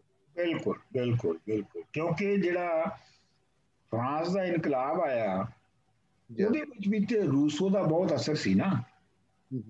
ਬੇਸਿਕਲੀ ਤੇ ਜਿਹੜਾ ਫਰਾਂਸ ਦੇ ਵਿੱਚ ਜਿਹੜਾ ਕਮਿਊਨ ਬਣਿਆ ਉਹਦੇ ਵਿੱਚ ਜੇ ਤੁਸੀਂ ਦੇਖੋ ਤੇ ਰੂਸੋ ਦਾ ਇਹੋ ਹੀ ਗੱਲ ਇੰਪਲੀਮੈਂਟ ਹੋਈ ਨਾ ਕਿ ਜਿਹੜੀ ਅਵਾਮੀ ਇੱਛਾ ਹੈ ਉਹਨੂੰ ਆਵਾਮ ਜਿਹੜੇ ਨੇ ਉਹ ਸੋਸ਼ਲ ਕੰਟਰੈਕਟ ਨੂੰ ਤੈਅ ਕਰਨਗੇ। ਜੀ ਹਾਂਜੀ, ਮੈਜੋਰਿਟੀ ਕਰੇਗੀ। ਜੀ ਜੀ ਜੀ, ਉਹ ਮੈਜੋਰਿਟੀ ਭਾਵੇਂ ਥੱਲੜੇ ਦਬਕੇ ਦੀ ਹੈ ਭਾਵੇਂ ਜਿਸ ਵੀ ਦਬਕੇ ਦੀ। ਅੱਛਾ ਜੀ, ਮੇਰਾ ਖਿਆਲ ਹੈ ਇਸ ਬਾਰੇ ਚ ਹੋਰ ਕੋਈ ਸਵਾਲ ਨਹੀਂ ਹੈਗਾ। ਹੁਣ ਅਸੀਂ ਆਉਂਦੇ ਆ ਤੀਜਾ ਜਿਹੜਾ ਵੱਡਾ ਉਸ ਵੇਲੇ ਦਾ ਵੱਡਾ ਸੋਸ਼ਲ ਥਿੰਕਰ ਹੈ ਜਿਹਨੇ ਆਪਣਾ ਨਵੀਂ ਸਮਾਜੀ ਸੋਸ਼ਲ ਸਾਇੰਸਿਸ ਨੂੰ ਜਿਹਨੇ ਅੱਗੇ ਵਧਾਉਣ ਦੇ ਵਿੱਚ ਬਹੁਤਾ ਹੱਥ ਪਾਇਆ, ਉਹ ਐਡਮ ਸਮਿਥ ਹੈ, ਜਿਹੜਾ ਕਿ 1723 ਤੋਂ 1790 ਤੱਕ ਜਿਉਂਦਾ ਰਿਹਾ। ਯਾਨੀ ਇਹ ਮਤਲਬ 18ਵੀਂ ਸਦੀ ਦਾ ਜਿਹੜਾ ਹੈ ਉਹ ਥਿੰਕਰ ਹੈ। ਅੱਛਾ, ਜਿਹੜਾ ਐਡਮ ਸਮਿਥ ਤੋਂ ਪਹਿਲੇ, ਅਗਰ ਐਡਮ ਸਮਿਥ ਦੇ ਵੇਲੇ ਤੋਂ ਪਹਿਲੇ ਜਿਹੜਾ ਪੈਦਾਵਾਰੀ ਅਮਲ ਹੈ, ਪ੍ਰੋਡਕਸ਼ਨ ਪ੍ਰੋਸੈਸ ਹੈ, ਇਹਨੂੰ ਕੋਈ ਅਲੱਗਾ ਇੰਡੀਪੈਂਡੈਂਟ ਪ੍ਰੋਸੈਸ ਨਹੀਂ ਸੀ ਮੰਨਿਆ ਜਾਂਦਾ। ਇਹ ਮੰਨਿਆ ਜਾਂਦਾ ਸੀ ਕਿ ਕੰਮ ਕਰਨ ਵਾਲੇ ਬੰਦੇ ਤੇ ਜਾਨਵਰ ਉਹ ਇੱਕ ਹੀ ਜਿਹੀ ਚੀਜ਼ ਨੇ ਜਿਨ੍ਹਾਂ ਕੋਲੋਂ ਉਤਲੀ ਹਸਤੀ ਕੰਮ ਕਰਵਾਉਂਦੀ ਹੈ। ਸੋ ਉਹਨਾਂ ਦੀ ਪ੍ਰੋਡਕਸ਼ਨ ਦੇ ਨਾਲ ਉਹਨਾਂ ਇਨਸਾਨਾਂ ਦਾ ਆਪਣਾ ਕੀ ਤਾਲੁਕ ਹੈਗਾ, ਇਹਨੂੰ ਸੋਚਣ ਦੇ ਕਾਬਲ ਨਹੀਂ ਸੀ ਸਮਝਿਆ ਜਾਂਦਾ। ਲੇਕਿਨ ਐਡਮ ਸਮਿਥ ਦੇ ਵੇਲੇ ਤੱਕ ਆਉਂਦਿਆਂ ਜਿਹੜਾ ਪ੍ਰੋਡਕਸ਼ਨ ਪ੍ਰੋਸੈਸ ਜਾਂ ਬੰਦੇ ਦਾ ਔਰ ਪੈਦਾਵਾਰੀ ਅਮਲ ਦਾ ਤਾਲੁਕ ਹੈ ਆਪਸ ਦੇ ਵਿੱਚ, ਇਹਦੇ ਉੱਤੇ ਗੱਲ ਸ਼ੁਰੂ ਹੋ ਚੁੱਕੀ ਸੀ। ਤੇ ਐਡਮ ਸਮਿਥ ਦਾ ਜਿਹੜਾ ਕੰਟਰੀਬਿਊਸ਼ਨ ਹੈ ਉਹ ਇਹ ਹੈ ਕਿ ਉਹਨੇ ਪਹਿਲੇ ਵਾਰੀ ਫਲਸਫੇ ਵਿੱਚ ਪੈਦਾਵਾਰੀ ਅਮਲ ਜਿਹੜਾ ਹੈ ਉਹਨੂੰ ਵੱਖਰਾ ਕਰਕੇ ਤੇ ਉਹਦੇ ਅਸੂਲ ਬਣਾਉਣੇ ਸ਼ੁਰੂ ਕੀਤੇ। ਉਹਦੀ ਜਿਹੜੀ ਤੁਹਾਨੂੰ ਕੁਝ ਲੋਕਾਂ ਨੂੰ ਤਾਂ ਪਤਾ ਹੀ ਹੋਣਾ ਹੈ, ਵੈਸੇ ਜਿਹੜਾ ਐਡਮ ਸਮਿਥ ਸੀ ਆ ਵੀ ਫਿਲਾਸਫਰ ਸੀ ਔਰ ਇਖਲਾਕੀਆਤ ਦਾ, ਐਥਿਕਸ ਦਾ ਪ੍ਰੋਫੈਸਰ ਸੀ ਖੁਦ, ਔਰ ਉਹ ਸਮਝਦਾ ਸੀ ਕਿ ਉਹਦੀ ਜਿਹੜੀ ਬੁਨਿਆਦੀ ਜਿਹੜੀ ਥਿਊਰੀਜ਼ ਉਹ ਬਣਾ ਰਿਹਾ ਹੈ ਉਹ ਪ੍ਰਾਇਮਰੀਲੀ ਐਥਿਕਸ ਦੀਆਂ ਥਿਊਰੀਜ਼ ਨੇ ਜਿਹੜੀਆਂ ਕਿ ਸਰਵਾਈਵ ਕਰਨਗੀਆਂ ਉਹਦੇ ਤੋਂ ਬਾਅਦ। ਲੇਕਿਨ ਉਹਨੇ ਜਿਹੜੀ ਉਸ ਤੋਂ ਸੈਕੰਡਰੀ ਜਿਹੜਾ ਕੰਮ ਆਪਣੀ ਜ਼ਿੰਦਗੀ ਦੇ ਵਿੱਚ ਸਮਝ ਕੇ ਕੀਤਾ ਸੀ, ਉਹ ਸੀ an inquiry into the nature and causes of the wealth of nations. ਇਹ ਕਿਤਾਬ ਉਹਨੇ ਲਿਖੀ ਪਹਿਲੀ, ਇਹ ਇਕਨੋਮਿਕਸ ਦੀ ਪਹਿਲੀ ਕਿਤਾਬ ਮੰਨੀ ਜਾਂਦੀ ਹੈ। ਔਰ ਇਹ ਉਹ ਕਿਤਾਬ ਹੈ ਜਿਹਦੀ ਵਜ੍ਹਾ ਤੋਂ ਐਡਮ ਸਮਿਥ ਜਿਹੜਾ ਹੈਗਾ ਉਹ ਹਮੇਸ਼ਾ ਲਈ ਅਮਰ ਹੋ ਗਿਆ, ਇਟਰਨਲ ਹੋ ਗਿਆ ਉਹਦਾ ਨਾਮ। ਅੱਛਾ, ਹੁਣ ਜਿਹੜੀ ਐਡਮ ਸਮਿਥ ਦੀ ਜਿਹੜਾ ਮੁਆਸ਼ੀ ਨਜ਼ਰੀਆ ਹੈ ਉਹ ਇੱਥੋਂ ਸ਼ੁਰੂ ਹੁੰਦਾ ਹੈ ਕਿ ਬੇਸਿਕਲੀ ਹਰ ਬੰਦਾ, ਹਰ ਇਨਸਾਨ ਆਪਣੇ ਫਾਇਦੇ ਲਈ, ਆਪਣੇ ਮੁਆਸ਼ੀ ਫਾਇਦੇ ਲਈ ਕੰਮ ਕਰਦਾ ਹੈ। ਲੇਕਿਨ ਜਦੋਂ ਉਹ ਆਪਣੇ ਮੁਆਸ਼ੀ ਫਾਇਦੇ ਲਈ ਕੰਮ ਕਰ ਰਿਹਾ ਹੁੰਦਾ ਹੈ ਤੇ ਉਹਦੀ ਨੀਅਤ ਨਹੀਂ ਹੁੰਦੀ ਸਮਾਜ ਦਾ ਫਾਇਦਾ ਕਰਨ ਦੀ ਬੰਦੇ ਦੀ, ਲੇਕਿਨ ਉਹਦਾ ਇਨਡਾਇਰੈਕਟਲੀ ਸਮਾਜ ਨੂੰ ਫਾਇਦਾ ਹੁੰਦਾ ਹੈ। ਬੰਦਾ ਆਪਣੇ ਤੌਰ ਦੇ ਉੱਤੇ ਜਦੋਂ ਮੁਆਸ਼ੀ ਪੈਦਾਵਾਰ ਕਰਦਾ ਹੈ ਜਾਂ ਮੁਆਸ਼ੀ ਪੈਦਾਵਾਰ ਵਿੱਚ ਹਿੱਸਾ ਲੈਂਦਾ ਹੈ ਤੇ ਉਹ ਇਹ ਨਹੀਂ ਸੋਚਦਾ ਕਿ ਇਸ ਦਾ ਦੂਜਿਆਂ ਨੂੰ, ਸਮਾਜ ਨੂੰ ਕੀ ਫਾਇਦਾ ਤੇ ਕੀ ਨੁਕਸਾਨ ਹੋਏਗਾ। ਉਹ ਸਿਰਫ ਆਪਣੇ ਜ਼ਾਤੀ ਮੁਆਸ਼ੀ ਮੁਫਾਦ ਦੇ ਤਹਿਤ ਕਰ ਰਿਹਾ ਹੁੰਦਾ ਹੈ। ਲੇਕਿਨ ਨਤੀਜਾ ਇਹ ਹੁੰਦਾ ਹੈ ਕਿ ਉਹਦੇ ਕਰਨ ਦੇ ਨਾਲ ਸਾਰੇ ਸਮਾਜ ਨੂੰ ਉਹਦੀ ਕਰਨੀ ਦਾ ਫਾਇਦਾ ਹੁੰਦਾ ਹੈ। ਇਹਨੂੰ ਜਿਹੜਾ ਉਹ ਆਪਣਾ ਜਿਹੜਾ ਹੈ ਐਡਮ ਸਮਿਥ, ਇਹਨੂੰ ਉਹ ਲੁਕਿਆ ਹੱਥ ਕਹਿੰਦਾ ਹੈ, ਹਿਡਨ ਹੈਂਡ। ਇਹ ਬਹੁਤ ਮਸ਼ਹੂਰ ਹੈ ਕਿ ਇੱਕ ਹਿਡਨ ਹੈਂਡ ਹੈ ਜਿਹੜਾ ਕਿ ਸਮਾਜ ਨੂੰ, ਜਿਹੜਾ ਕਿ ਸਮਾਜ ਦੇ ਵਿੱਚ ਪੈਦਾਵਾਰ ਨੂੰ ਤਰਤੀਬ ਦਿੰਦਾ ਹੈ, ਇਸ ਦੇ ਬਾਵਜੂਦ ਕਿ ਉਹਦੇ ਵਿੱਚ ਸਾਰੇ ਕਰਨ ਵਾਲੇ ਜਿਹੜੇ ਐਕਟਰਸ ਨੇ, ਏਜੰਟਸ ਨੇ, ਇਹ ਮੁਆਸ਼ੀ ਏਜੰਟਸ ਨੇ, ਉਹ ਆਪਣੇ ਫਾਇਦੇ ਲਈ ਕਰ ਰਹੇ ਨੇ। ਮਿਸਾਲ ਦੇ ਤੌਰ ਤੇ ਉਹ ਕਹਿੰਦਾ ਹੈ ਕਿ ਜਦੋਂ ਕੋਈ ਸਰਮਾਇਆਦਾਰ ਕੋਈ ਫੈਕਟਰੀ ਲਾਉਂਦਾ ਹੈ ਤੇ ਉਹ ਫੈਕਟਰੀ ਲਾਉਣ ਲੱਗਿਆ ਉਹਦੇ ਦਿਮਾਗ ਦੇ ਵਿੱਚ ਹਰ ਕਿਸੇ ਲੋਕਾਂ ਦਾ ਭਲਾ ਨਹੀਂ ਹੁੰਦਾ। ਨਾ ਉਹਨੂੰ ਇਹ ਗਰਜ ਹੁੰਦੀ ਹੈ ਕਿ ਇਹਦਾ ਲੋਕਾਂ ਨੂੰ ਭਲਾ ਕੀ ਹੋਏਗਾ, ਤੇ ਨਾ ਉਹਨੂੰ ਇਹ ਗਰਜ ਹੁੰਦੀ ਹੈ ਕਿ ਇਹਦਾ ਨੁਕਸਾਨ ਕੀ ਹੋਏਗਾ। ਉਹ ਪਿਓਰਲੀ ਆਪਣੇ ਮੁਨਾਫੇ ਲਈ ਫੈਕਟਰੀ ਲਾ ਰਿਹਾ ਹੁੰਦਾ ਹੈ, ਲੇਕਿਨ ਜਦੋਂ ਫੈਕਟਰੀ ਲੱਗ ਜਾਂਦੀ ਹੈ ਤੇ ਉਹਦੇ ਨਤੀਜੇ ਦੇ ਤੌਰ ਤੇ ਸਮਾਜ ਦਾ ਵੀ ਭਲਾ ਹੁੰਦਾ ਹੈ, ਕਿਉਂਕਿ ਉਹਦੇ ਵਿੱਚ ਲੋਕਾਂ ਨੂੰ ਰੋਜ਼ਗਾਰ ਮਿਲਦਾ ਹੈ, ਸਮਾਜ 'ਚ ਜਿਹੜਾ ਹੈ ਉਹ ਚੀਜ਼ਾਂ ਬਹੁਤੀਆਂ ਪੈਦਾ ਹੁੰਦੀਆਂ ਨੇ। ਜਦੋਂ ਚੀਜ਼ਾਂ ਬਹੁਤੀਆਂ ਪੈਦਾ ਹੁੰਦੀਆਂ ਨੇ ਤੇ ਉਹ ਸਸਤੀਆਂ ਵੀ ਹੁੰਦੀਆਂ ਨੇ ਤੇ ਆਮ ਲੋਕਾਂ ਤੱਕ ਪਹੁੰਚ ਵੀ ਜਾਂਦੀਆਂ ਨੇ, ਮਤਲਬ ਸਮਾਜ ਨੂੰ ਉਹਦਾ ਫਾਇਦਾ ਹੁੰਦਾ ਹੈ। ਲੇਕਿਨ ਸਰਮਾਇਆਦਾਰ ਨੇ ਇਹ ਨਹੀਂ ਸੋਚਿਆ ਹੁੰਦਾ ਤੇ ਉਹ ਕਹਿੰਦਾ ਹੈ ਕਿ ਮੈਂ ਆਪ ਵੀ ਕਹਿੰਦਾ, ਐਡਮ ਸਮਿਥ ਕਹਿੰਦਾ ਹੈ ਕਿ ਮੈਂ ਅੱਜ ਤੱਕ ਜ਼ਿੰਦਗੀ ਦੇ ਵਿੱਚ ਕੋਈ ਐਸਾ ਸਰਮਾਇਆਦਾਰ ਨਹੀਂ ਵੇਖਿਆ ਜਿਹੜਾ ਲੋਕਾਂ ਦੀ ਭਲਾਈ ਲਈ ਸਰਮਾਇਆਕਾਰੀ ਕਰ ਰਿਹਾ ਹੋਵੇ, ਫੈਕਟਰੀਆਂ ਜਾਂ ਕਾਰਖਾਨੇ ਲਾ ਰਿਹਾ ਹੋਵੇ। ਬਲਕਿ ਉਹ ਕਹਿੰਦਾ ਹੈ ਕਿ ਜੇ ਅਗਰ ਉਹ ਕਹਿੰਦਾ ਕਿ ਬਲਕਿ ਜਿੱਥੇ ਜਿੱਥੇ ਲੋਕਾਂ ਨੇ ਜਾਂ ਸਰਮਾਇਆਕਾਰਾਂ ਨੇ ਲੋਕਾਂ ਦੀ ਭਲਾਈ ਲਈ ਮੁਨਾਫੇ ਨੂੰ ਭੁੱਲ ਕੇ ਇਸ ਤਰ੍ਹਾਂ ਦਾ ਕੰਮ ਕਰਨ ਦੀ ਕੋਸ਼ਿਸ਼ ਵੀ ਕੀਤੀ ਤੇ ਉਹ ਨਾਕਾਮ ਹੋ ਗਏ ਨੇ। ਸੋ ਮਤਲਬ ਇਹ ਕਿ ਪਿਓਰਲੀ ਜਿਹੜਾ ਪ੍ਰੋਫਿਟ ਮੋਟਿਵ ਹੈ ਉਹ ਹੈ ਹਿਡਨ ਹੈਂਡ। ਉਹ ਕਹਿੰਦਾ ਹੈ ਕਿ ਮਿਸਾਲ ਦੇ ਤੌਰ ਤੇ ਇਹ ਉਹਦੀ ਕੋਟ ਹੈਗਾ ਉਹਦਾ ਕਿ ਇਹ ਕਸਾਈ ਕਲਾਲ ਯਾਨੀ ਸ਼ਰਾਬ ਬਣਾਉਣ ਵਾਲਾ, ਇਹ ਕਸਾਈ ਕਲਾਲ ਜਾਂ ਤੰਦੂਰ ਵਾਲੇ ਦੀ ਮਿਹਰਬਾਨੀ ਨਹੀਂ ਜੋ ਸਾਨੂੰ ਖਾਣਾ ਮਿਲਦਾ ਹੈ, ਇਹ ਉਹ ਆਪਣੇ ਲਾਭ ਲਈ ਕਰ ਰਹੇ ਨੇ।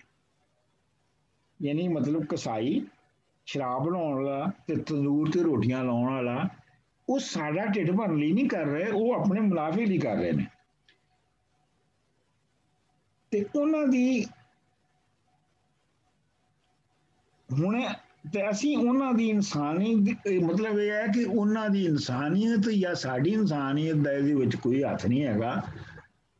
ਬੇਸਿਕਲੀ ਉਹ ਆਪਣੇ ਲਈ ਕਰ ਰਹੇ ਨੇ ਔਰ ਉਹ ਆਪਣੇ ਮੁਨਾਫੇ ਲਈ ਕਰ ਰਹੇ ਨੇ ਔਰ ਉਹਦਾ ਫਾਇਦਾ ਸਾਨੂੰ ਸਾਰਿਆਂ ਨੂੰ ਹੋ ਰਿਹਾ ਹੈ।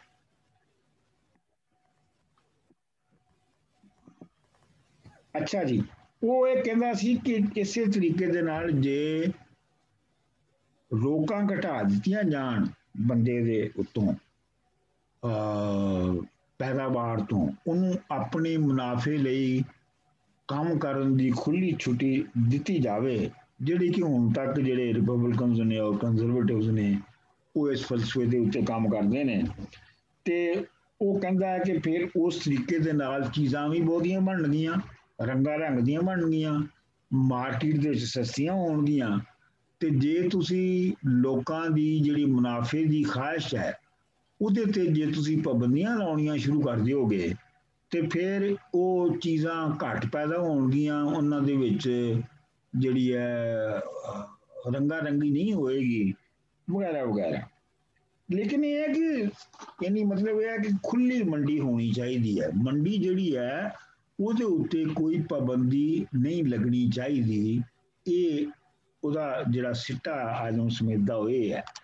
ਪਰ ਐਡਮ ਸਮਿਥ ਜਿਹੜਾ ਆਪੂ ਸੀਗਾ ਉਹਨੂੰ ਇਹ ਪਤਾ ਸੀ ਕਿ ਜਿਹੜੇ ਸਰਮਾਇਆਕਾਰ ਨੇ ਇਹ ਸਾਜ਼ਿਸ਼ ਵੀ ਕਰ ਸਕਦੇ ਨੇ। ਇਹ ਜ਼ਰੂਰੀ ਨਹੀਂ ਹੈ ਕਿ ਇਹ ਖੁੱਲਾ ਮੁਕਾਬਲਾ ਕਰਨ, ਇਹ ਆਪਸ ਵਿੱਚ ਰਲ ਕੇ ਕੀਮਤਾਂ ਵੀ ਵਧਾ ਸਕਦੇ ਨੇ। ਇਹ ਹਕੂਮਤਾਂ ਦੇ ਉੱਤੇ ਜ਼ੋਰ ਪਾ ਕੇ ਤੇ ਆਪਣੇ ਹੱਕ ਵਿੱਚ ਕਾਨੂੰਨ ਵੀ ਬਣਾ ਸਕਦੇ ਨੇ ਖੁੱਲੀ ਮੰਡੀ ਦੇ ਖਿਲਾਫ। ਤੇ ਇਸ ਲਈ ਉਹ ਕਹਿੰਦਾ ਸੀ ਕਿ ਇਹ ਐਸੀ ਹਾਲਤ ਹੈ ਜਿਹਦੇ ਵਿੱਚ ਲੋਕਾਂ ਨੂੰ ਬਹੁਤ ਹੁਸ਼ਿਆਰ ਰਹਿਣ ਦੀ ਲੋੜ ਹੈ। ਅੱਛਾ, ਐਡਮ ਸਮਿਥ ਦਾ ਜਿਹੜਾ ਦੂਸਰਾ ਵੱਡਾ ਜ਼ੋਰ ਸੀ ਉਹ ਸੀ ਕਿ ਪੈਦਾਵਾਰੀ ਅਮਲ ਦੇ ਵਿੱਚ ਉਹ ਮਿਹਨਤ ਦੀ ਵੰਡ ਤੇ ਬਹੁਤ ਜ਼ੋਰ ਦਿੰਦਾ ਸੀ। ਤੁਸੀਂ ਮੈਨੂੰ ਇਹ ਦੱਸੋ ਕਿ ਤੁਸੀਂ ਜਦੋਂ ਮੈਂ ਕਹਿੰਦਾ ਜਦੋਂ ਅਸੀਂ ਕਹਿੰਦੇ ਮਿਹਨਤ ਦੀ ਵੰਡ ਤੇ ਤੁਹਾਡੇ ਜ਼ਿਹਨ ਵਿੱਚ ਕੀ ਆਉਂਦਾ ਹੈ?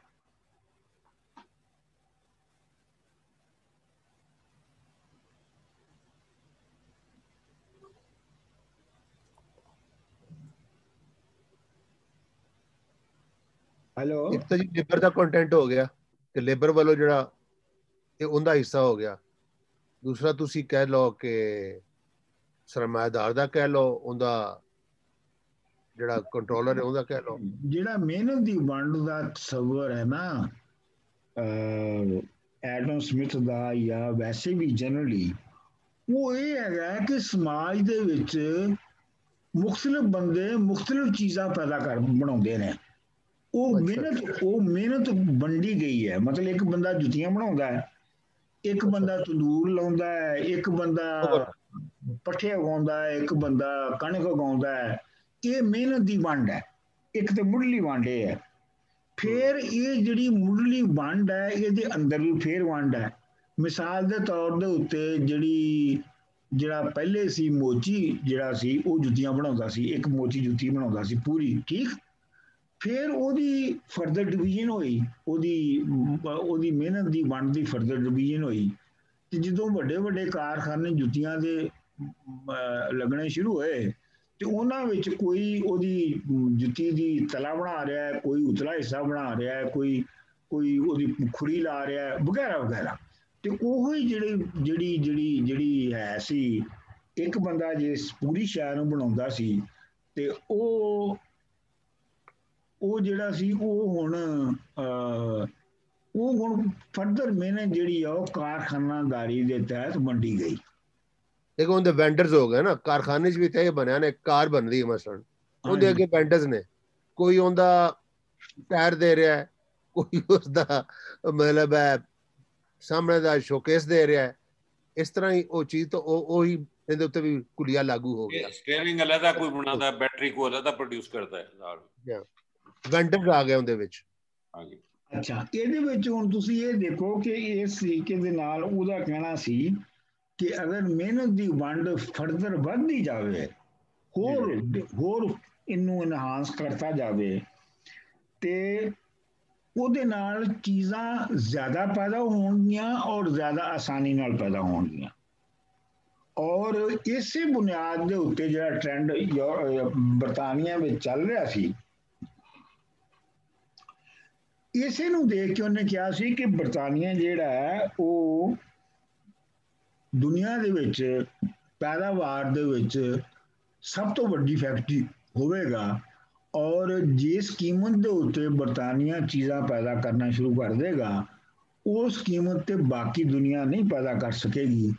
ਤੇ ਇਸ ਵਜ੍ਹਾ ਤੋਂ ਬਰਤਾਨੀਆ ਜਿਹੜਾ ਹੈ ਉਹ ਸਭ ਤੋਂ ਉੱਤੇ ਆ ਜਾਏਗਾ, ਇਹ ਉਹਦਾ ਖਿਆਲ ਸੀ। ਔਰ ਮੇਰਾ ਖਿਆਲ ਹੈ ਕਿ ਜੇ ਅਸੀਂ ਇਮਾਨਦਾਰੀ ਨਾਲ ਸੋਚੀਏ ਤਾਂ ਹੋਇਆ ਵੀ ਇਹੋ ਹੀ ਹੈ।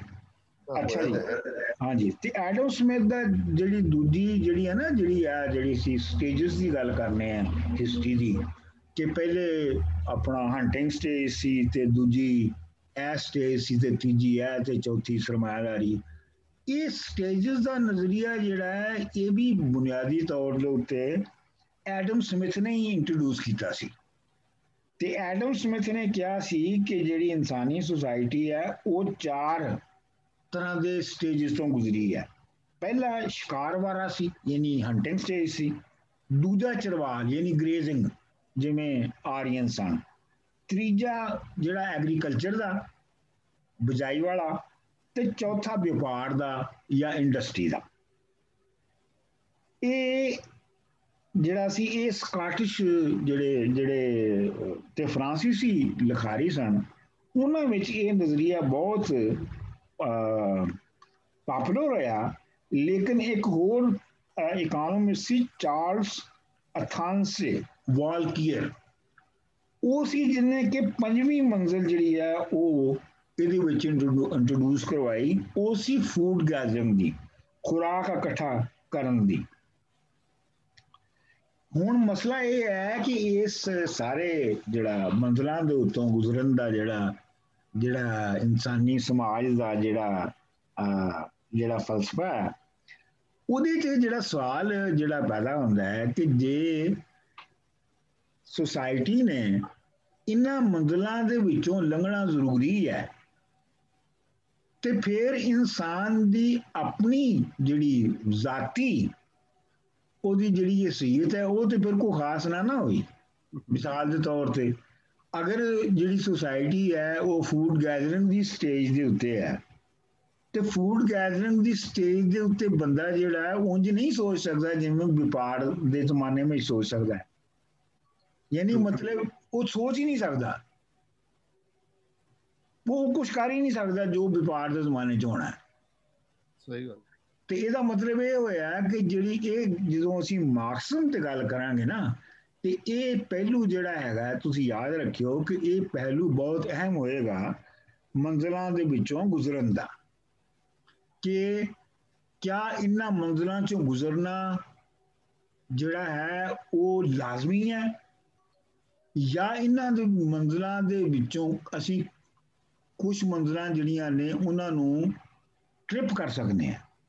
ਮਿਸਾਲ ਦੇ ਤੌਰ ਤੇ ਅਸੀਂ ਜਦੋਂ ਪਾਕਿਸਤਾਨ ਵਿੱਚ ਸਾਂ, ਮੈਂ ਤੇ ਸ਼ਿਰਾਈ ਸਾਹਿਬ ਤੇ ਅਸੀਂ ਖਾਲਿਦ ਸਾਹਿਬ ਤੇ ਸਾਰੇ, ਤੇ ਅਸੀਂ ਇੱਕ ਐਗਰੇਰੀਅਨ ਸੁਸਾਇਟੀ ਵਿੱਚ ਰਹਿ ਰਹੇ ਸਾਂ, ਤੇ ਉਸ ਐਗਰੇਰੀਅਨ ਸੁਸਾਇਟੀ ਦੇ ਵਿੱਚ ਅਸੀਂ ਇੱਕ ਸੋਸ਼ਲਿਸਟ ਕਮਿਊਨਿਸਟ ਇਨਕਲਾਬ ਦੀਆਂ ਗੱਲਾਂ ਕਰਦੇ ਸਾਂ। ਦੂਜੇ ਮਹੀਨਿਆਂ 'ਚ ਅਸੀਂ ਇਹ ਅਸਿਊਮ ਕਰਦੇ ਸਾਂ, ਫਰਜ਼ ਕਰਦੇ ਸਾਂ ਕਿ ਸੁਸਾਇਟੀ ਜਿਹੜੀ ਹੈ, ਐਗਰੀਰੀਅਨ ਸੁਸਾਇਟੀ ਜਿਹੜੀ ਹੈ, ਇਹ ਕੈਪੀਟਲਿਜ਼ਮ ਦੇ ਦੌਰ ਚੋਂ ਗੁਜ਼ਰੇ ਬਗੈਰ, ਇੰਡਸਟਰੀਅਲਾਈਜ਼ ਹੋਏ ਤੋਂ ਬਗੈਰ ਵੀ ਸੋਸ਼ਲਿਸਟ ਹੋ ਸਕਦੀ ਹੈ। ਯਾਨੀ ਇੱਕ ਜਿਹੜੀ ਮੰਜ਼ਿਲ ਹੈ ਵਪਾਰ ਦੀ ਜਾਂ ਕਾਰਖਾਨਾਦਾਰੀ ਦੀ ਜਾਂ ਇੰਡਸਟਰੀਅਲਾਈਜੇਸ਼ਨ ਦੀ, ਉਹਨੂੰ ਸਕਿਪ ਕੀਤਾ ਜਾ ਸਕਦਾ ਹੈ। ਇਹ ਅਸੀਂ ਮਫਰੂਜ਼ਾ ਸਾਡਾ ਇਹ ਸੀਗਾ ਜਿਹੜਾ ਸਾਨੂੰ ਉਦੋਂ ਨਹੀਂ ਸੀ ਪਤਾ, ਲੇਕਿਨ ਹੁਣ ਸਾਨੂੰ ਪਤਾ ਹੋਣਾ ਚਾਹੀਦਾ। ਇਹ ਬਹਿਸ ਜਦੋਂ ਅਸੀਂ ਮਾਰਕਸਮ ਤੇ ਕਰਾਂਗੇ ਤੇ ਉਦੋਂ ਇਹ ਬਹਿਸ ਜਿਹੜੀ ਹੈ ਖੁੱਲੇਗੀ। ਅੱਛਾ ਜੀ, ਜੇ ਮੈਂ ਹੁਣ ਜਿਹੜਾ ਇਸ ਸਿਲਸਿਲੇ ਦਾ ਅਗਲਾ ਉਹ ਸਸਮੰਡੀ ਹੈ। ਸਸਮੰਡੀ ਜਿਹੜਾ ਹੈ ਉਹ ਜਾਨ ਚਾਰਲਸ ਲਿਓਨਾਰਡ ਸਸਮੰਡੀ, ਇਹਦਾ ਕੋਈ ਬਹੁਤ ਜ਼ਿਆਦਾ ਤੁਸੀਂ ਜ਼ਿਕਰ ਨਹੀਂ ਸੁਣਿਆ ਹੋਏਗਾ ਔਰ ਨਾ ਹੀ ਇਹਦਾ ਕੋਈ ਬਹੁਤਾ ਜ਼ਿਕਰ ਕੀਤਾ ਵੀ ਜਾਂਦਾ ਹੈ, ਤੇ ਲੇਕਿਨ ਇਹ ਹੈ ਕਿ ਇਹ ਬਹੁਤ ਇੰਪੋਰਟੈਂਟ ਮੁਆਸ਼ਰਤਦਾਨ ਯਾਨੀ ਇਕਨੋਮਿਸਟ ਤੇ ਰਾਈਟਰ ਸੀਗਾ, ਕਿਉਂਕਿ ਇਹ ਉਹ ਬੰਦਾ ਸੀ ਜਿਹਨੇ ਪਹਿਲੀ ਵਾਰੀ ਦੁਨੀਆ 'ਚ ਖੁੱਲੀ ਮੰਡੀ ਦੀ ਸਰਮਾਇਆਦਾਰੀ ਦੀ ਮੁਖਾਲਫਤ ਕਰਕੇ ਤੇ ਫਲਾਈ ਰਿਆਸਤ ਵੈਲਫੇਅਰ ਸਟੇਟ ਬਣਾਉਣ ਦੀ ਗੱਲ ਕੀਤੀ। ਉਹ ਉਹਨਾਂ ਸੂਝਵਾਨਾਂ ਵਿੱਚੋਂ ਪਹਿਲਾ ਸੀ ਜਿਨ੍ਹਾਂ ਨੇ ਬੇਰੁਜ਼ਗਾਰੀ ਦੀ ਇੰਸ਼ੋਰੈਂਸ, ਬਿਮਾਰੀ ਲਈ ਇਮਦਾਦ, ਪ੍ਰੋਗਰੈਸਿਵ ਟੈਕਸ ਤੇ ਡਿਟਰਮਿਨਡ ਆਵਰਸ ਲਈ ਯਾਨੀ ਮਿੱਥੇ ਹੋਏ ਘੰਟਿਆਂ ਲਈ ਦਿਨ ਦਾ ਕੰਮ ਹੋਣਾ ਚਾਹੀਦਾ ਹੈ, ਤੇ ਪੈਨਸ਼ਨ ਸਕੀਮ ਦੇ ਬਾਰੇ 'ਚ ਉਹਨੇ ਪਹਿਲੀ ਵਾਰੀ ਲਿਖਿਆ। ਸੋ ਲਿਹਾਜ਼ਾ ਇਹ ਜਿਹੜੇ ਸਾਰੇ ਕਾਨਸੈਪਟ ਹੁਣ ਤੁਸੀਂ ਦੇਖਦੇ ਹੋ ਕਿ ਹੁਣ ਹਰ ਸੁਸਾਇਟੀ ਦੇ ਵਿੱਚ ਇੰਪਲੀਮੈਂਟ ਹੋ ਰਹੇ ਨੇ, ਇਹ ਬੇਸਿਕਲੀ ਇਹਨਾਂ ਨੂੰ ਸਭ ਤੋਂ ਪਹਿਲੇ ਸ਼ੁਰੂ ਕਰਨ ਵਾਲਾ ਸਸਮੰਡੀ ਸੀਗਾ, ਤੇ ਸਸਮੰਡੀ ਹੀ ਸੀ ਜਿਹਨੇ ਪਹਿਲੀ ਵਾਰੀ ਪ੍ਰੋਲੀਟੈਰੀਏਟ ਦੀ ਟਰਮ ਯੂਜ਼ ਕੀਤੀ ਸੀ, ਜਿਹੜੀ ਮਾਰਕਸ ਦੇ ਵਿੱਚ ਮਾਰਕਸ ਨੇ ਜਿਹੜੀ ਟਰਮ ਬਹੁਤ ਯੂਜ਼ ਕੀਤੀ ਨਾ, ਪ੍ਰੋਲੀਟੈਰੀਏਟ ਦੀ ਹਕੂਮਤ ਤੇ ਪ੍ਰੋਲੀਟੈਰੀਏਟ ਦੀ। ਵਾਹ, ਅੱਛਾ। ਹਾਂਜੀ, ਜਿਹੜੀ ਪ੍ਰੋਲੀਟੈਰੀਏਟ ਦੀ ਟਰਮ ਸੀਗੀ, ਇਹ ਪਹਿਲੀ ਵਾਰੀ ਸਸਮੰਡੀ ਨੇ ਯੂਜ਼ ਕੀਤੀ ਸੀ। ਉਹ ਇਹ ਕਹਿੰਦਾ ਸੀ ਕਿ ਜਿਹੜੇ ਇਕਨੋਮਿਸਟ ਨੇ ਉਹਦੇ ਵੇਲੇ ਦੇ, ਉਹ ਕਹਿੰਦਾ ਕਿ ਉਹ ਆਪਣਾ ਮੁਆਸ਼ੀ ਪੈਦਾਵਾਰ ਨੂੰ ਵਧਾਉਣ ਦੀ ਗੱਲ ਤੇ ਕਰਦੇ ਨੇ, ਲੇਕਿਨ ਉਹਦੇ ਵਿੱਚ ਇਨਸਾਨੀ ਹੱਕਾਂ ਦੀ ਗੱਲ ਨਹੀਂ ਕਰਦੇ। ਤੇ ਉਹ ਕਹਿੰਦਾ ਸਾਰੀ ਗੱਲ ਪੈਦਾਵਾਰ ਨੂੰ ਵਧਾਉਣ ਦੇ ਬਾਰੇ 'ਚ ਹੁੰਦੀ ਹੈ, ਉਹਦੇ ਵਿੱਚ ਇਹ ਨਹੀਂ ਹੁੰਦਾ ਕਿ ਉਹਨੂੰ ਡਿਸਟ੍ਰੀਬਿਊਟ ਕਿਵੇਂ ਕੀਤਾ ਜਾਣਾ। ਅੱਛਾ, ਉਹ ਮਸਲ ਜਿਹੜੇ ਬਾਅਦ ਦੇ ਵਿੱਚ ਵੱਡੇ ਵੱਡੇ ਜਿਹੜੇ ਇਕਨੋਮਿਸਟ ਆਏ ਜਿਨ੍ਹਾਂ ਦੇ ਬੜੇ, ਯਾਨੀ ਐਡਮ ਸਮਿਥ ਦੀ ਜਿਹੜੀ ਜਬਰੀਅਤ ਹੈ ਉਹਦੇ ਸਾਰੇ ਫਲਸਫੇ 'ਚ ਉਹ ਇਹਨੂੰ ਰੱਦ ਕਰ ਰਿਹਾ, ਉਹਨੂੰ ਇਹ ਰੱਦ ਕਰ ਰਿਹਾ ਔਰ ਇਹ ਕਹਿ ਰਿਹਾ ਕਿ ਸਿਰਫ ਪੈਦਾ ਕਰਨਾ ਹੀ ਕਾਫੀ ਨਹੀਂ, ਪੈਦਾਵਾਰ ਨੂੰ ਬਣਾਉਣਾ ਹੀ ਸਿਰਫ ਇੱਕ ਮਕਸਦ ਨਹੀਂ ਹੈਗਾ, ਬਲਕਿ ਇਹ ਹੈ ਕਿ ਲੋਕਾਂ ਦੀਆਂ ਲੋੜਾਂ ਜਾਂ ਲੋਕਾਂ ਦੀਆਂ ਜਿਹੜੀਆਂ ਖਾਹਿਸ਼ਾਂ ਨੇ ਉਹਨਾਂ ਨੂੰ ਵੀ ਪੂਰਾ ਕਰਨਾ ਨਾਲ ਸਮਝਣਾ ਜ਼ਰੂਰੀ ਹੈ। ਯਾਨੀ ਮਕਸਦ ਮੁਨਾਫਾ ਕਮਾਉਣਾ ਕੱਲਾ ਨਹੀਂ ਹੋਣਾ ਚਾਹੀਦਾ। ਮਤਲਬ ਉਹ ਕਲਾਸੀਕਲ ਮੁਆਸ਼ਰਤਦਾਨ ਜਿਹੜੇ ਸੇਜ਼ ਲਾ ਬਹੁਤ ਮਸ਼ਹੂਰ ਹੈ ਇਕਨੋਮਿਕਸ ਦੇ ਵਿੱਚ, ਤੇ ਸੇਜ਼ ਲਾ ਹੈਗਾ ਕਿ ਜਿਹੜੀ ਵੀ ਚੀਜ਼ ਬਣੇਗੀ, ਜਿਹੜੀ ਚੀਜ਼ ਸਪਲਾਈ ਕੀਤੀ ਜਾਏਗੀ ਉਹ ਖੁਦ ਉਹਦੀ ਡਿਮਾਂਡ ਪੈਦਾ ਹੋ ਜਾਏਗੀ। ਇਹਨੂੰ ਕਹਿੰਦੇ ਨੇ ਸੇਜ਼ ਲਾ।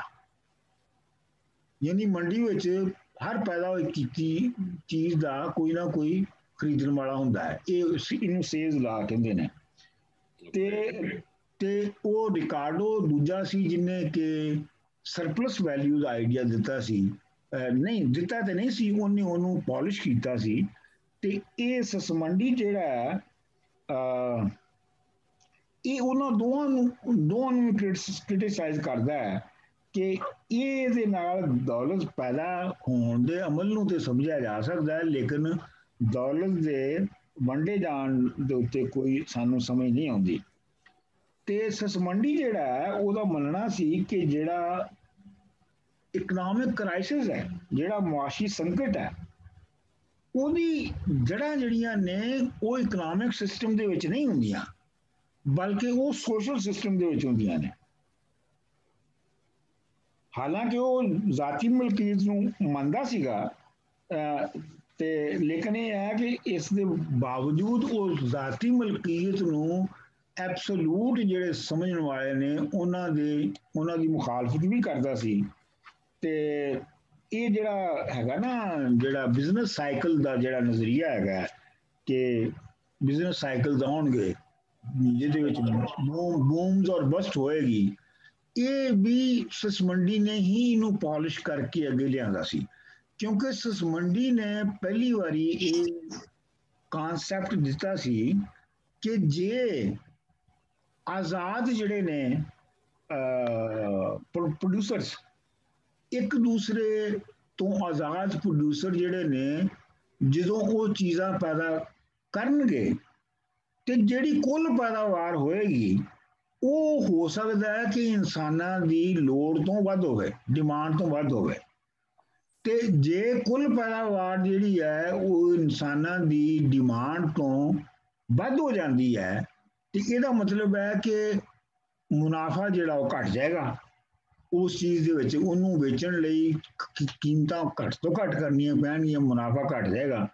ਜਦੋਂ ਮੁਨਾਫਾ ਘਟੇਗਾ ਤੇ ਫਿਰ ਮਜ਼ਦੂਰਾਂ ਦੀ ਜਿਹੜੀ ਮਜ਼ਦੂਰੀ ਹੈ, ਜਿਹੜੀ ਉਹਨਾਂ ਦੀ ਵੇਜਸ ਨੇ, ਉਹਨੂੰ ਘੱਟ ਕੀਤਾ ਜਾਏਗਾ। ਜਦੋਂ ਮਜ਼ਦੂਰਾਂ ਦੀਆਂ ਵੇਜਸ ਘੱਟ ਹੋਣਗੀਆਂ ਤੇ ਮਜ਼ਦੂਰਾਂ ਦੀ ਪਰਚੇਸਿੰਗ ਪਾਵਰ ਘਟ ਜਾਏਗੀ। ਤੇ ਜੇ ਮਜ਼ਦੂਰ ਜਿਹੜੇ ਨੇ ਉਹ ਘੱਟ ਖਰੀਦਣਾ ਮਾਰਕੀਟ 'ਚ ਖਰੀਦਦੇ ਨੇ ਤੇ ਬਹੁਤ ਸਾਰੇ ਕਾਰਖਾਨੇ ਜਿਹੜੇ ਨੇ ਉਹ ਬੰਦ ਹੋ ਜਾਣਗੇ।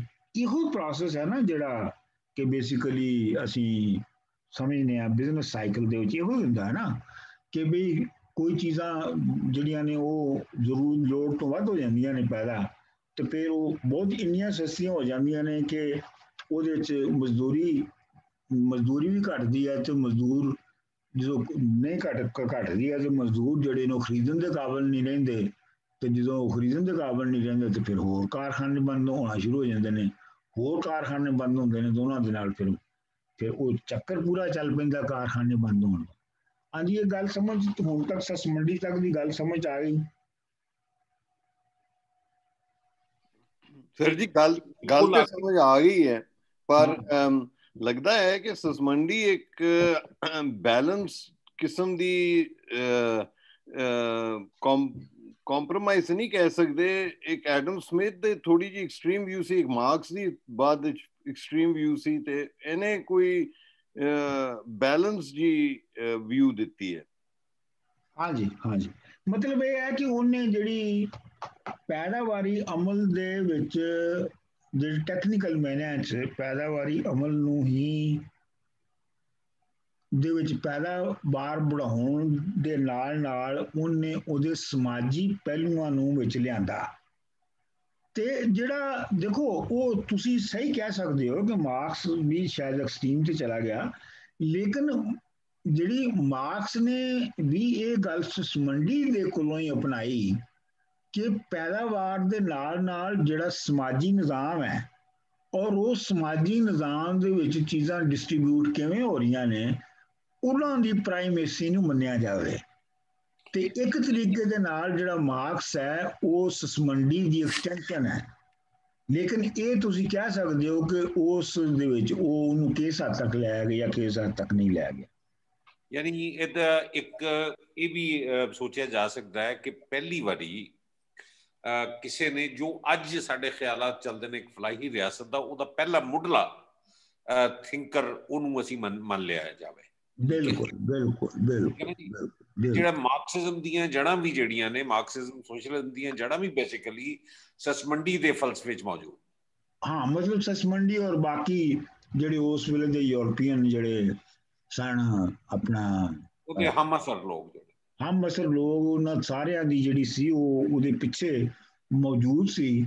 ਤੇ ਇਸੇ ਵਾਸਤੇ ਹੈਗਾ ਨਾ ਮਸਲਾ ਇਹ ਹੈਗਾ ਕਿ ਜਦੋਂ ਹੁਣ ਬਹੁਤ ਸਾਰੇ ਅਸੀਂ ਸਾਡੇ ਦੋਸਤ ਜਿਹੜੇ ਆ ਉਹ ਜਦੋਂ ਮਾਰਕਸਮ ਨੂੰ ਪੜ੍ਹਦੇ ਨੇ ਉਹਨਾਂ ਦੇ ਕੋਲ ਉਹ ਪੂਰੀ ਬੈਕਗ੍ਰਾਉਂਡ ਨਹੀਂ ਹੁੰਦੀ ਜਿਹਦੇ ਵਿੱਚ ਉਹ ਫਲਸਫਾ ਜਿਹੜਾ ਹੈ ਉਹ ਇਵਾਲਵ ਹੋਇਆ, ਤੇ ਉਹਨਾਂ ਨੂੰ ਫਿਰ ਮਾਰਕਸਮ ਦੀ ਸਮਝ ਵੀ ਨਹੀਂ ਆਉਂਦੀ। ਉਹ ਵੀ ਉਹਨੂੰ ਫਾਰਮੂਲੇ ਦੇ ਤੌਰ ਤੇ ਪੜ੍ਹ ਲੈਂਦੇ ਨੇ, ਉਹਨੂੰ ਪ੍ਰੋਸੈਸ ਦੇ ਤੌਰ ਤੇ ਨਹੀਂ ਪੜ੍ਹਦੇ ਹੋ। ਲਓ ਜੀ ਹੁਣ ਮੇਰਾ ਖਿਆਲ ਹੈ ਕਿ ਕਰੀਏ ਇੱਥੇ ਅਸੀਂ ਬ੍ਰੇਕ ਲਈਏ। ਹਾਂਜੀ 15 ਮਿੰਟ ਕਿੰਨੇ ਦੀ, 10 ਮਿੰਟ ਦੀ, 15 ਮਿੰਟ ਦੀ, 15 ਮਿੰਟ ਦੀ ਬ੍ਰੇਕ ਲੈ ਲਓ। ਹੁਣ ਹੋ ਗਏ ਨੇ 12:55 ਤੇ 15 ਮਿੰਟ ਬਾਅਦ ਆ ਜਾਓ। ਠੀਕ ਹੈ 10 ਤੇ ਆ ਜਾਵਾਂਗੇ। ਹਾਂਜੀ ਓਕੇ ਓਕੇ। ਉਹ ਰਿਕਾਰਡੋ ਨੇ ਪੇਸ਼ ਕੀਤੀ ਸੀਗੀ ਕਿ ਜਿਹੜੀ ਆਪਣਾ ਇਨਸਾਨੀ ਮਿਹਨਤ ਹੈ, ਅਸਲ ਦੇ ਵਿੱਚ ਕਿੰਨੀ ਇਨਸਾਨੀ ਮਿਹਨਤ ਲੱਗਦੀ ਹੈ ਕਿਸੇ ਸ਼ੈ ਨੂੰ ਪੈਦਾ ਕਰਨ ਲਈ, ਉਹਦੇ ਨਾਲ ਉਹਦੀ ਕਦਰ ਤੈਅ ਹੁੰਦੀ ਹੈ। ਤੇ ਜਿਹੜੀ ਮੰਡੀ ਹੈ ਉਹਦੇ ਵਿੱਚ ਚੀਜ਼ਾਂ ਜਦੋਂ ਇੱਕ ਦੂਜੇ ਦੇ ਨਾਲ ਉਹਨਾਂ ਦੀ ਤੁਲਨਾ ਹੁੰਦੀ ਹੈ ਤੇ ਬੇਸਿਕਲੀ ਉਹ ਮਜ਼ਦੂਰਾਂ ਦੀ ਮਿਹਨਤ ਦੀ ਤੁਲਨਾ ਹੋ ਰਹੀ ਹੁੰਦੀ ਹੈ। ਉਹ ਕਿਸੇ ਹੋਰ ਮਤਲਬ ਇਹਨੂੰ ਸਮਝਣ ਦੀ ਲੋੜ ਹੈਗੀ ਹੈ ਕਿ ਮਤਲਬ ਇਹ ਹੈ ਕਿ ਜਿਹੜਾ ਜਦੋਂ ਮਾਰਕੀਟ ਦੇ ਵਿੱਚ ਕੋਈ ਚੀਜ਼ਾਂ ਵਿਕ ਰਹੀਆਂ ਨੇ ਜਾਂ ਲੋਹੇ ਦੀਆਂ ਚੀਜ਼ਾਂ ਜਾਂ ਕਣਕ ਵਿਕ ਰਹੀ ਹੈ ਜਾਂ ਕੱਪੜੇ ਵਿਕ ਰਹੇ ਨੇ, ਤੇ ਉਹ ਬੇਸਿਕਲੀ ਉਹ ਜਿਹੜੀ ਉਹਨਾਂ ਤੇ ਮਜ਼ਦੂਰਾਂ ਦੀ ਮਿਹਨਤ ਲੱਗੀ ਹੋਈ ਆ ਉਹਨਾਂ ਨੂੰ ਕੱਪੜਾ ਬਣਾਉਣ 'ਚ ਜਾਂ ਕਣਕ ਉਗਾਉਣ ਦੇ ਵਿੱਚ ਉਹ ਵਿਕ ਰਹੀ ਹੈ, ਔਰ ਉਹ ਕਿੰਨੀ ਕਿਹਦੇ ਤੇ ਲੱਗੀ ਸੀ ਉਹਦੇ ਹਿਸਾਬ ਨਾਲ ਹੀ ਉਹਦੀ ਕਦਰ ਜਾਂ ਉਹਦੀ ਕੀਮਤ ਜਿਹੜੀ ਹੈ ਉਹ ਤੈਅ ਹੋ ਰਹੀ ਹੈ। ਤੇ ਇਹ ਨਜ਼ਰੀਆ ਜਿਵੇਂ ਮੈਂ ਕਿਹਾ ਹੈ ਕਿ ਪਹਿਲੇ ਰਿਕਾਰਡੋ ਤੋਂ ਪਹਿਲੇ ਵੀ ਇਹ ਨਜ਼ਰੀਆ ਮੌਜੂਦ ਤੇ ਹੈ ਸੀ ਸਰਪਲਸ ਵੈਲਿਊ ਦਾ, ਲੇਕਿਨ ਇਹ ਹੈ ਕਿ ਇਹਨੂੰ ਇੱਕ ਬਕਾਇਦਾ ਸਾਇੰਟੀਫਿਕ ਸ਼ਕਲ ਜਿਹੜੀ ਹੈ ਉਹ ਰਿਕਾਰਡੋ ਨੇ ਦਿੱਤੀ। ਔਰ ਇਸ ਤੋਂ ਬਾਅਦ ਫਿਰ ਜਿਹੜਾ ਮਾਰਕਸ ਸੀ ਉਹਨੇ ਇਹਨੂੰ ਬਕਾਇਦਾ ਮੈਥਮੈਟੀਕਲ ਫਾਰਮੂਲਿਆਂ ਦੇ ਜ਼ਰੀਏ ਇਹਨੂੰ ਹੋਰ ਵੀ ਸਾਇੰਟੀਫਿਕ ਜਿਹੜਾ ਤਰੀਕੇ ਦੇ ਨਾਲ ਇਹਦਾ ਨਜ਼ਰੀਆ ਬਣਾ ਦਿੱਤਾ ਸਰਪਲਸ ਵੈਲਿਊ ਦਾ। ਅੱਛਾ, ਇਹਦਾ ਮਤਲਬ ਇਹ ਹੈ ਕਿ ਰਿਕਾਰਡੋ ਜਿਹੜਾ ਹੈ ਉਹ ਕਿਸੇ ਚੀਜ਼ ਦੀ ਕੀਮਤ ਵਿੱਚ ਸਰਮਾਇਆ ਜਿਹੜਾ ਹੈ ਉਹਦੀ ਅਫਾਦੀਅਤ ਦੀ ਗੱਲ ਨਹੀਂ ਕਰਦਾ, ਉਹਦਾ ਕੋਈ ਪਾਰਟ ਨਹੀਂ ਕਰਦਾ, ਉਹ ਸਿਰਫ ਮਿਹਨਤ ਨੂੰ ਦੇਖਦਾ ਕਿ ਮਿਹਨਤ ਦੀ ਵੈਲਿਊ ਹੈ। ਦੇਖੋ ਨਾ ਉਹਦੇ ਨਜ਼ਰੀਏ ਦੇ ਮੁਤਾਬਕ ਜਿਹੜਾ ਸਰਮਾਇਆ ਹੈ, ਸਰਮਾਇਆ ਵੀ ਤੇ ਮਿਹਨਤ ਨਹੀਂ ਪੈਦਾ ਕੀਤਾ ਹੈ ਨਾ। ਸਰਮਾਇਆ ਜਿਹੜਾ ਉਹ ਅਕੂਮੂਲੇਟਡ ਸਰਪਲਸ ਵੈਲਿਊ ਹੈ ਨਾ। लेकिन ਜ਼ਮੀਨ ਔਰ ਲੋਹਾ ਉਹਦੀ ਕੀ ਹਸੀਅਤ ਹੋਏਗੀ, ਉਹਨੂੰ ਕਿਸ ਤਰ੍ਹਾਂ ਕੰਸੀਡਰ? ਤੁਸੀਂ ਦੇਖੋ ਨਾ ਕਿ ਜਿਹੜੀ ਹੈਗੀ ਹੈ ਮਸਲ ਲੋਹਾ, ਤੇ ਲੋਹਾ ਜਿਹੜਾ ਉਹ ਕੱਚਾ ਲੋਹਾ ਕੱਢਣ ਦੇ ਵਿੱਚ ਕਿੰਨੀ ਮਜ਼ਦੂਰੀ ਲੱਗੀ, ਉਹਨੂੰ ਪ੍ਰੋਸੈਸ ਕਰਨ ਚ ਕਿੰਨੀ ਮਜ਼ਦੂਰੀ ਲੱਗੀ। ਓਕੇ ਜੀ, ਉਹ ਤਾਂ ਗੱਲ ਹੋ ਗਈ, ਉਹ ਤਾਂ ਮਾਈਨਿੰਗ ਦਾ ਆ ਗਿਆ ਉਹਦੇ ਵਿੱਚ। ਲੇਕਿਨ ਜ਼ਮੀਨ ਦਾ ਕੀ ਕਰੋਗੇ, ਲੈਂਡ ਦਾ?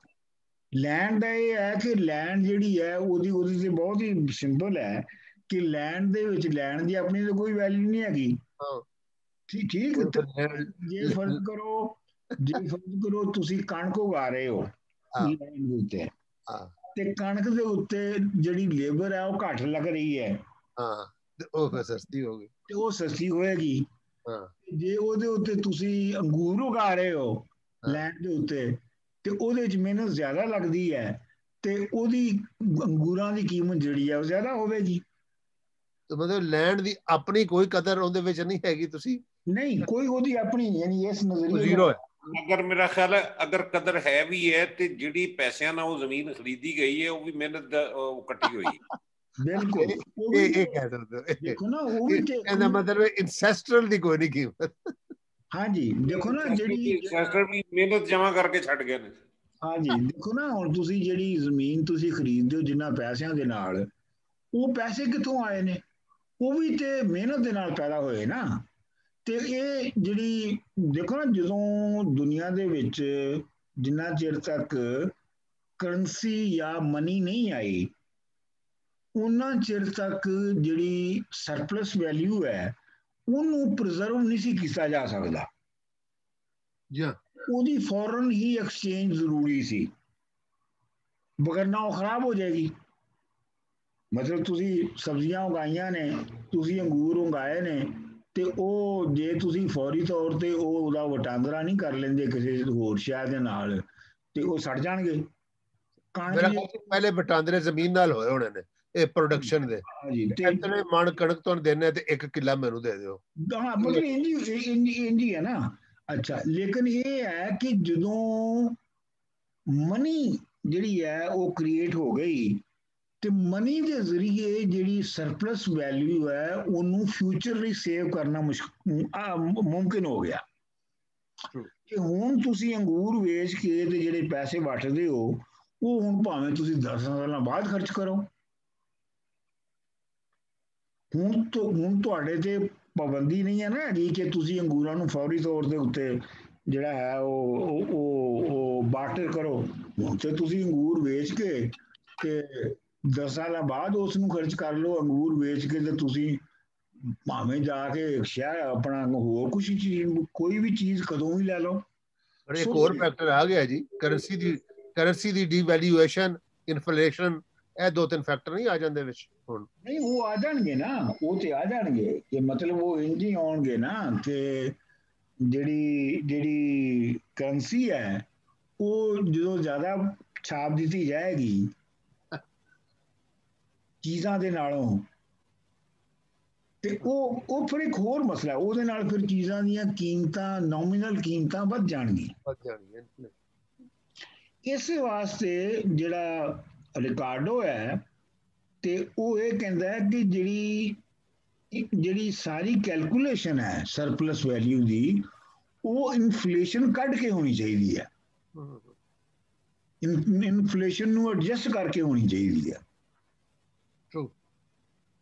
ਤੇ ਇਹ ਮੇਰਾ ਖਿਆਲ ਹੈ ਕਿ ਇਹ ਕਨਸੈਪਟ ਤੇ ਤੁਹਾਨੂੰ ਹੁਣ ਸਮਝ ਆ ਹੀ ਗਿਆ ਹੈ ਇਹ ਕੋਈ ਏਡਾ ਮੁਸ਼ਕਿਲ ਨਹੀਂ ਸੀ ਹੈਗਾ ਆਸਾਨ ਹੀ ਗੱਲ ਸੀ ਹੈਗੀ ਅੱਛਾ ਹੁਣ ਅਸੀਂ ਆਉਂਦੇ ਆ ਕਾਰਲ ਮਾਰਕਸ ਦੇ ਉੱਤੇ ਇਸਲਾਮ ਵੱਲ ਚਲੋ ਜੀ ਮਾਰਕਸ ਦੇ ਉੱਤੇ ਅਸੀਂ ਆਉਂਦੇ ਆ ਤੇ ਹੁਣ ਇਹ ਅਗਲੀ ਕਲਾਸ 'ਚ ਇਹਨੂੰ ਅਸੀਂ ਕਨਕਲੂਡ ਕਰਾਂਗੇ ਲੇਕਿਨ ਇਹ ਹੈ ਕਿ ਮੈਂ ਤੁਹਾਨੂੰ ਸਾਰਿਆਂ ਨੂੰ ਇੱਕ ਹੋਮਵਰਕ ਦੇ ਰਿਹਾ ਇਸ ਵਾਰੀ ਉਹ ਇਹ ਹੈ ਕਿ ਤੁਸੀਂ ਚਾਰਟ ਆਊਟ ਨਹੀਂ ਲਿਖੋ ਸਿਰਫ 1 2 3 4 5 ਪੁਆਇੰਟਸ ਕਿ ਮਾਰਕਸ ਦੇ ਆਉਣ ਤੱਕ ਯੂਰਪ ਦੇ ਵਿੱਚ ਮੁxtਲਿਫ ਨੈਚੁਰਲ ਔਰ ਸੋਸ਼ਲ ਸਾਇੰਸਿਸ ਦੇ ਵਿੱਚ ਕੀ ਆਲਰੇਡੀ ਕਨਸੈਪਟ ਆ ਚੁੱਕੇ ਸਨ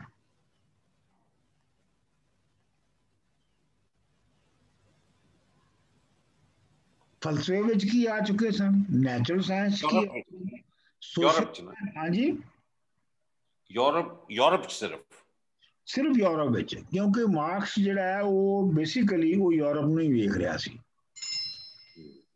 ਤੇ ਇਸ ਲਈ ਮੈਂ ਚਾਹੁੰਦਾ ਕਿ ਤੁਸੀਂ ਇਹ ਤੁਹਾਡੀ ਹੋਮਵਰਕ ਹੈਗਾ ਅਗਲੀ ਕਲਾਸ ਲਈ ਤਾਂ ਕਿ ਤੁਹਾਨੂੰ ਚਾਨਣ ਰਵੇ ਕਿ ਮਾਰਕਸ ਨੇ ਜੋ ਨਜ਼ਰੀਆ ਬਣਾਇਆ ਉਹਦੇ ਚੋਂ ਕਿੰਨੇ ਨਜ਼ਰੀਆਤ ਮਾਰਕਸ ਤੋਂ ਪਹਿਲੇ ਹੀ ਆ ਚੁੱਕੇ ਸਨ ਕਿਉਂਕਿ ਹੁਣ ਅਸੀਂ ਦੇਖੋ ਨਾ ਹੁਣ ਅਸੀਂ ਇਹ ਜਦੋਂ ਅੱਜ ਮਾਰਕਸ ਨੂੰ ਪੜ੍ਹਨੇ ਆ ਤੇ ਜਿਹੜੇ ਉਹਨੂੰ ਪੜ੍ਹਨ ਵਾਲੇ ਨੇ ਅਕਸਰੀਅਤ ਉਹ ਇਹ ਸਮਝਦੀ ਹੈ ਕਿ ਜਿਵੇਂ ਇਹ ਸਾਰੇ ਨਜ਼ਰੀਏ ਜਿਹੜੇ ਨੇ ਮਾਰਕਸ ਨੇ ਬਣਾਏ ਸਨ ਮਤਲਬ ਸਰਪਲਸ ਵੈਲਿਊ ਵੀ ਉਹਨੇ ਬਣਾਈ ਸੀ ਪ੍ਰੋਲਤਾਰੀਆ ਦਾ ਲਫ਼ਜ਼ ਵੀ ਉਹਨੇ ਯੂਜ਼ ਕੀਤਾ ਸੀ ਤੇ ਵੈਲਫੇਅਰ ਸਟੇਟ ਦਾ ਵੀ ਉਹਨੇ ਹੀ ਪਹਿਲੀ ਵਾਰੀ ਸੋਚਿਆ ਸੀ ਇੰਜ ਨਹੀਂ ਹੈ ਇਸ ਤੋਂ ਪਹਿਲੇ ਬਹੁਤ ਕੁਝ ਹੋ ਚੁੱਕਿਆ ਸੀ ਔਰ ਮਾਰਕਸ ਨੇ ਉਹਨਾਂ ਸਾਰਿਆਂ ਨੂੰ ਲੈ ਕੇ ਤੇ ਉਹਦੇ ਤੋਂ ਇੱਕ ਕੰਸੋਲੀਡੇਟਡ ਥਿਊਰੀ ਬਣਾਤੀ ਉਹਨਾਂ ਸਾਰਿਆਂ ਨੂੰ ਦੇ ਫਲਸਫੇ ਸਾਰੀਆਂ ਸਾਇੰਸਸ ਨੂੰ ਲੈ ਕੇ ਉਹਨੇ ਇੱਕ ਜਗ੍ਹਾ ਦੇ ਉੱਤੇ ਇੱਕ ਨਜ਼ਰੀਆ ਜਿਹੜਾ ਸੀ ਉਹ ਸਿਆਸੀ ਸਮਾਜੀ ਮੁਆਸ਼ੀ ਬਣਾ ਦਿੱਤਾ। ਉਹਨੇ ਫਲਸਫੇ ਦੇ ਵਿੱਚੋਂ ਹੈਗਲ ਦੇ ਡਾਇਲੈਕਟ੍ਰਿਕਸ ਨੂੰ ਲਿਆ ਤੇ ਮੁਆਸ਼ਿਰ ਦੇ ਵਿੱਚ ਉਹਨੇ ਆਪਣਾ ਐਡਮ ਸਮਿਥ ਤੇ ਕਲਾਸਿਕਲ ਇਕਨੋਮਿਸਟਾਂ ਦੀ ਜਿਹੜੀ ਜੋ ਲਿਖ ਚੁੱਕੇ ਸਨ ਉਸ ਤੋਂ ਪਹਿਲੇ ਅਪ ਟੂ ਰਿਕਾਰਡੋ ਉਹਨਾਂ ਨੂੰ ਲਿਆ ਔਰ ਇਸੇ ਤਰ੍ਹਾਂ ਹਿਸਟਰੀ ਦੀ ਜਿਹੜੀ ਮੁxtਲਿਫ ਸਟੇਜਸ ਸਨ ਉਹਨਾਂ ਨੂੰ ਲਿਆ ਤੇ ਉਹਨੂੰ ਉਹਨੇ ਕੰਸੋਲੀਡੇਟਡ ਇੱਕ ਸਿਸਟਮੈਟਿਕ ਸਿਸਟਮ ਦੇ ਵਿੱਚ ਪਰੋ ਦਿੱਤਾ। ਇਹ ਨਹੀਂ ਹੈ ਕਿ ਉਹ ਸਿਸਟਮ ਦੇ ਹਰ ਜਿਹੜਾ ਉਹਦਾ ਜਿਹੜਾ ਕੰਪੋਨੈਂਟ ਹੈ ਉਹ ਉਹਨੇ ਖੁਦ ਇਜਾਦ ਕੀਤਾ ਸੀ, ਉਸ ਤੋਂ ਪਹਿਲੇ ਬਹੁਤ ਸਾਰਾ ਕੁਝ ਹੋ ਚੁੱਕਿਆ ਸੀ। ਅੱਛਾ ਜੀ, ਹੈਗਲ ਨੂੰ ਨਹੀਂ ਪੜਿਆ ਜੀ? ਹੈਗਲ ਨਹੀਂ ਪੜਿਆ ਸੀ ਤੁਸੀਂ ਪੜਿਆ ਹੈਗਲ ਨੂੰ? ਪਿਛਲੀ ਵਾਰੀ ਪੜਿਆ, ਸੌਰੀ ਮੈਂ ਉਹ ਦੇਖੀ ਨਹੀਂ ਵੀਡੀਓ, ਮੈਂ ਹੈ ਨਹੀਂ ਸੀ ਉਹਦੇ। ਚਲੋ ਮੈਂ ਅੱਛਾ ਚਲੋ ਉਹ ਤੁਹਾਨੂੰ ਅਸੀਂ ਤੁਹਾਨੂੰ ਭੇਜ ਦਿਆਂਗੇ, ਲੇਕਿਨ ਹੈਗਲ ਨੂੰ ਪੜਿਆ ਸੀਗਾ ਔਰ ਉਹਦੇ 'ਚ ਕਾਫੀ ਲੋਕਾਂ ਨੂੰ ਔਖਾ ਲੱਗਾ ਸੀ, ਇਹ ਮੈਨੂੰ ਯਾਦ ਹੈ। ਉਹ ਵੈਸੇ ਉਹਦਾ ਵੀ ਮਸ਼ਹੂਰ ਹੈ ਨਾ, ਕਹਿੰਦਾ ਜੀ ਮੇਰਾ ਫਲਸਫਾ ਮੇਰਾ ਇੱਕੋ ਹੀ ਸ਼ਾਗਿਰਦ ਸਮਝਿਆ ਔਰ ਉਹ ਵੀ ਗਲਤ ਸਮਝਿਆ।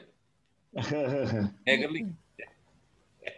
ਅੱਛਾ, ਐਨੀਵੇ ਕਾਰਲ ਮਾਰਕਸ ਜਿਹੜਾ ਹੈ ਉਹ ਟੀਰ ਵਿੱਚ, ਯਾਨੀ ਕਾਰਲ ਮਾਰਕਸ ਦਾ ਜਿਹੜਾ ਪੀਰੀਅਡ ਹੈ ਉਹ 1818 ਚ ਜੰਮਿਆ ਤੇ 1883 ਵਿੱਚ ਮਰਿਆ ਸੀਗਾ। ਕਾਰਲ ਮਾਰਕਸ ਜਿਹੜਾ ਉਹ ਟੀਰ ਦਾ ਕਸਬਾ ਜਾਂ ਸ਼ਹਿਰ ਸੀ ਉਹਦੇ ਵਿੱਚ ਜੰਮਿਆ ਸੀ ਤੇ ਉਹਦੇ ਪਿਓ ਦਾ ਨਾਂ ਹੈਨਰਿਕ ਮਾਰਕਸ ਤੇ ਮਾਂ ਦਾ ਨਾਂ ਹੈਨਰਿਟ ਪ੍ਰੈਸਬਰਗ ਸੀ। ਇਹ ਵੀ ਯਹੂਦੀਆਂ ਦਾ ਟੱਬਰ ਸੀ। ਜਿਹੜੇ ਕਾਰਲ ਮਾਰਕਸ ਦੇ ਨਾਨਕੇ ਸਨ ਤੇ ਜਿਹੜੇ ਦਾਦਕੇ ਸਨ, ਦੋਨਾਂ ਪਾਸਿਆਂ ਤੋਂ ਹੀ ਇਹ ਯਹੂਦੀ ਮੌਲਵੀ ਸਨ, ਯਹੂਦੀ ਦੇ ਪਾਦਰੀ ਸਨ, ਯਾਨੀ ਰਬਈ ਸਨ। ਤੇ ਲੇਕਿਨ ਇਹ ਹੈ ਕਿ ਜਿਹੜਾ ਮਾਰਕਸ ਦਾ ਪਿਓ ਸੀ ਹੈਨਰਿਕ, ਉਹਨੇ ਯਹੂਦੀਅਤ ਛੱਡ ਦਿੱਤੀ ਸੀ। ਉਹ ਯਹੂਦੀਅਤ ਛੱਡ ਕੇ ਤੇ ਉਹ ਈਸਾਈ ਹੋ ਗਿਆ ਸੀ ਤੇ ਉਹਨੇ ਆਪਣਾ ਨਾਮ ਹੀ ਬਦਲ ਲਿਆ ਸੀ ਤੇ ਹੈਨਰਿਕ ਦੀ ਬਜਾਏ ਉਹਨੇ ਆਪਣੇ ਆਪ ਨੂੰ ਹੈਨਰਿਚ ਬਣਾ ਦਿੱਤਾ ਸੀ। ਤੇ ਇਹ ਜਿਹੜਾ ਉਹਦਾ ਪਿਓ ਸੀ ਇਹ ਆਪ ਵੀ ਇਹਦੇ ਖਿਆਲਾਤ ਬੜੇ ਇਨਕਲਾਬੀ ਸਨ ਤੇ ਬਾਦਸ਼ਾਹ ਦੇ ਖਿਲਾਫ ਜਿਹੜੇ ਮੁਜ਼ਾਹਰੇ ਤੇ ਜਿਹੜੇ ਡੈਮੋਨਸਟ੍ਰੇਸ਼ਨ ਹੁੰਦੇ ਸਨ ਉਹਨਾਂ ਵਿੱਚ ਇਹਦਾ ਪਿਓ ਵੀ ਹਿੱਸਾ ਲੈਂਦਾ ਸੀਗਾ। ਤੇ ਇਹਦੀ ਜਿਹੜੀ ਮਾਂ ਸੀ ਹੈਨਰਿਟ ਪ੍ਰੈਸਬਰਗ, ਇਹ ਹਾਲੈਂਡ ਦੀ ਇੱਕ ਬਹੁਤ ਅਮੀਰ ਯਹੂਦੀ ਖਾਨਦਾਨ ਦੀ ਕੁੜੀ ਸੀਗੀ। ਅੱਛਾ ਜੀ, ਇਹ ਉਹ ਫੈਮਿਲੀ ਹੈ ਇਹਦੀ ਜਿਹੜੀ ਨਾਨਕਿਆਂ ਵੱਲੋਂ, ਯਾਨੀ ਜਿਹੜੀ ਹੈਨਰੀਟ ਦੇ ਜਿਹੜੇ ਮਾਰਕਸ ਦੀ ਮਾਂ ਦੇ ਜਿਹੜਾ ਫੈਮਿਲੀ ਹੈ, ਉਹਨਾਂ ਨੇ ਬਾਅਦ ਦੇ ਵਿੱਚ ਜਿਹੜੀ ਦੁਨੀਆ ਦੇ ਵਿੱਚ ਬਹੁਤ ਮਸ਼ਹੂਰ ਇਲੈਕਟ੍ਰਿਕ ਕੰਪਨੀ ਹੈ ਨਾ ਫਿਲਿਪ, ਇਹ ਫਿਲਿਪ ਕੰਪਨੀ ਉਹਦੇ ਨਾਨਕਿਆਂ ਨੇ ਬਣਾਈ ਸੀ, ਮਾਰਕਸ ਦੇ ਨਾਨਕਿਆਂ ਨੇ।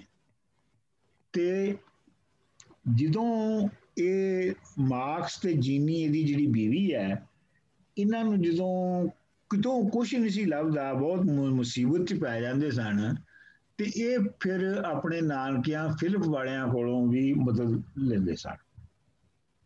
ਇਹ ਬੈਕਗਰਾਉਂਡ ਜਿਹੜੀ ਹੈ ਇਹ ਤੁਸੀਂ ਰੱਖੋ ਆਪਣੇ ਧਿਆਨ 'ਚ।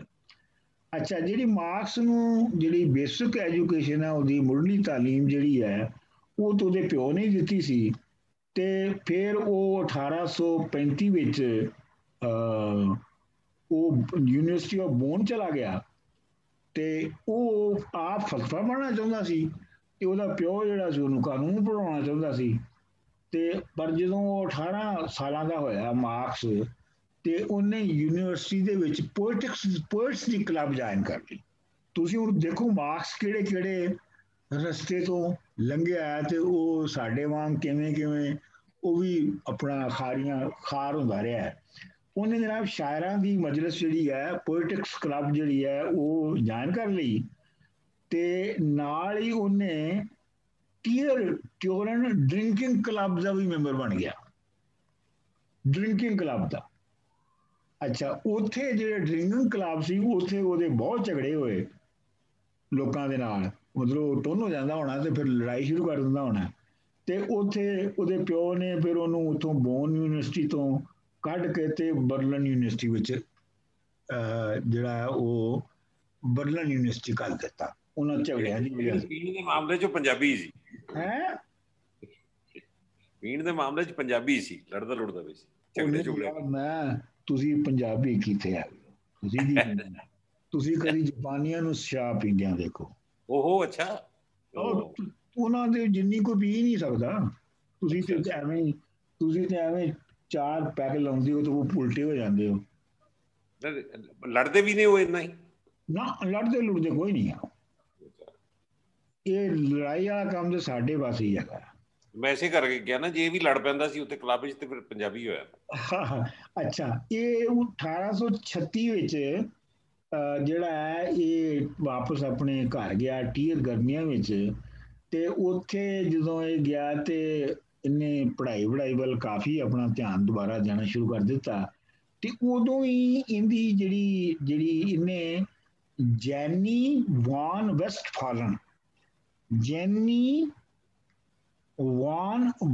ਵੈਸਟਫਾਲਨ ਦੇ ਨਾਲ ਇਹਨੇ ਮੰਗਣੀ ਕਰ ਲਈ। ਤੇ ਜਿਹੜੀ ਜੈਨੀ ਸੀ ਉਹ ਆਪ ਵੀ ਸ਼ਾਹੀ ਖਾਨਦਾਨ ਦੀ ਸੀ।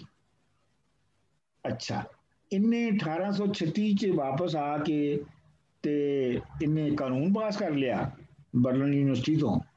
ਤੇ ਉਹਨਾਂ ਹੀ ਵੇਲਿਆਂ ਵਿੱਚ ਇਹਨੂੰ ਪਹਿਲੀ ਵਾਰੀ ਹੇਗਲ ਦੇ ਫਲਸਫੇ ਦਾ ਪਤਾ ਲੱਗਿਆ। ਤੇ ਇਹ ਉੱਥੇ ਕਲੱਬ ਹੈਗੀ ਸੀ ਡਾਕਟਰਸ ਕਲੱਬ, ਇਹ ਉਹਦੇ ਵਿੱਚ ਰਲ ਗਿਆ, ਜਿਹੜਾ ਕਿ ਹੇਗਲ ਦੇ ਫਲਸਫੇ ਨੂੰ, ਇਹ ਇੱਕ ਗਰੁੱਪ ਸੀ ਜਿਹੜਾ ਹੇਗਲ ਦੇ ਫਲਸਫੇ ਨੂੰ ਪੜ੍ਹਦਾ ਤੇ ਉਹਦੇ ਉੱਤੇ ਗੌਰ ਕਰਦਾ ਸੀਗਾ। ਤੇ ਉੱਥੋਂ ਹੀ ਇੱਕ ਜਿਹੜੀ ਦੂਜੀ ਸੱਥ ਸੀਗੀ ਜਾਂ ਦੂਜੀ ਜਿਹੜੀ ਤਨਜ਼ੀਮ ਸੀਗੀ ਯੰਗ ਹੰਗੇਲੀਅਨਸ ਦੀ, ਇਹ ਉਹਦੇ ਵਿੱਚ ਰਲਤੀ ਹੋ ਗਿਆ, ਕਿਉਂਕਿ ਯੰਗ ਹੰਗੇਲੀਅਨ ਜਿਹੜੇ ਨੇ ਉਹ ਰੈਵੋਲੂਸ਼ਨਰੀ ਕਿਸਮ ਦੇ ਹੰਗੇਲੀਅਨ ਸਨ। ਅੱਛਾ, ਲੇਕਿਨ ਇਹ ਤੁਸੀਂ ਦੇਖੋ ਕਿ ਮਾਰਕਸ 1837 ਦੇ ਵਿੱਚ, ਯਾਨੀ 36 ਦੇ ਵਿੱਚ ਉਹਨੇ ਮੰਗਣੀ ਕੀਤੀ, ਕਾਨੂੰਨ ਪਾਸ ਕੀਤਾ, ਤੇ 37 ਦੇ ਵਿੱਚ ਉਹ ਕਹਾਣੀਆਂ ਤੇ ਇਸ ਤਰ੍ਹਾਂ ਦੀਆਂ ਪ੍ਰੋਜ਼ ਦੇ ਵਿੱਚ ਚੀਜ਼ਾਂ ਲਿਖਦਾ ਸੀ।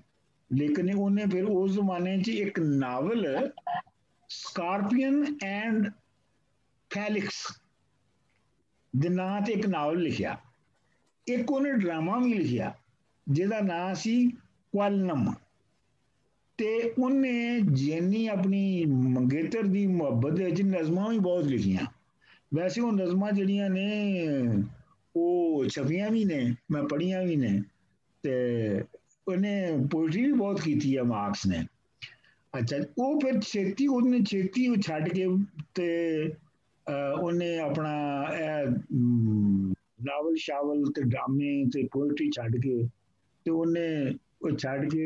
ਉਹਨੇ ਬਰਤਾਨੀਆ ਤੇ ਇਟਲੀ ਦੀ ਤਾਰੀਖ ਤੇ ਲੈਟਿਨ ਪੜ੍ਹਨੀ ਸ਼ੁਰੂ ਕਰ ਦਿੱਤੀ। ਤੇ ਫਿਰ ਉਹਨੇ PhD ਦਾ ਮਕਾਲਾ ਜਿਹੜਾ ਸੀ ਉਹ ਲਿਖਿਆ,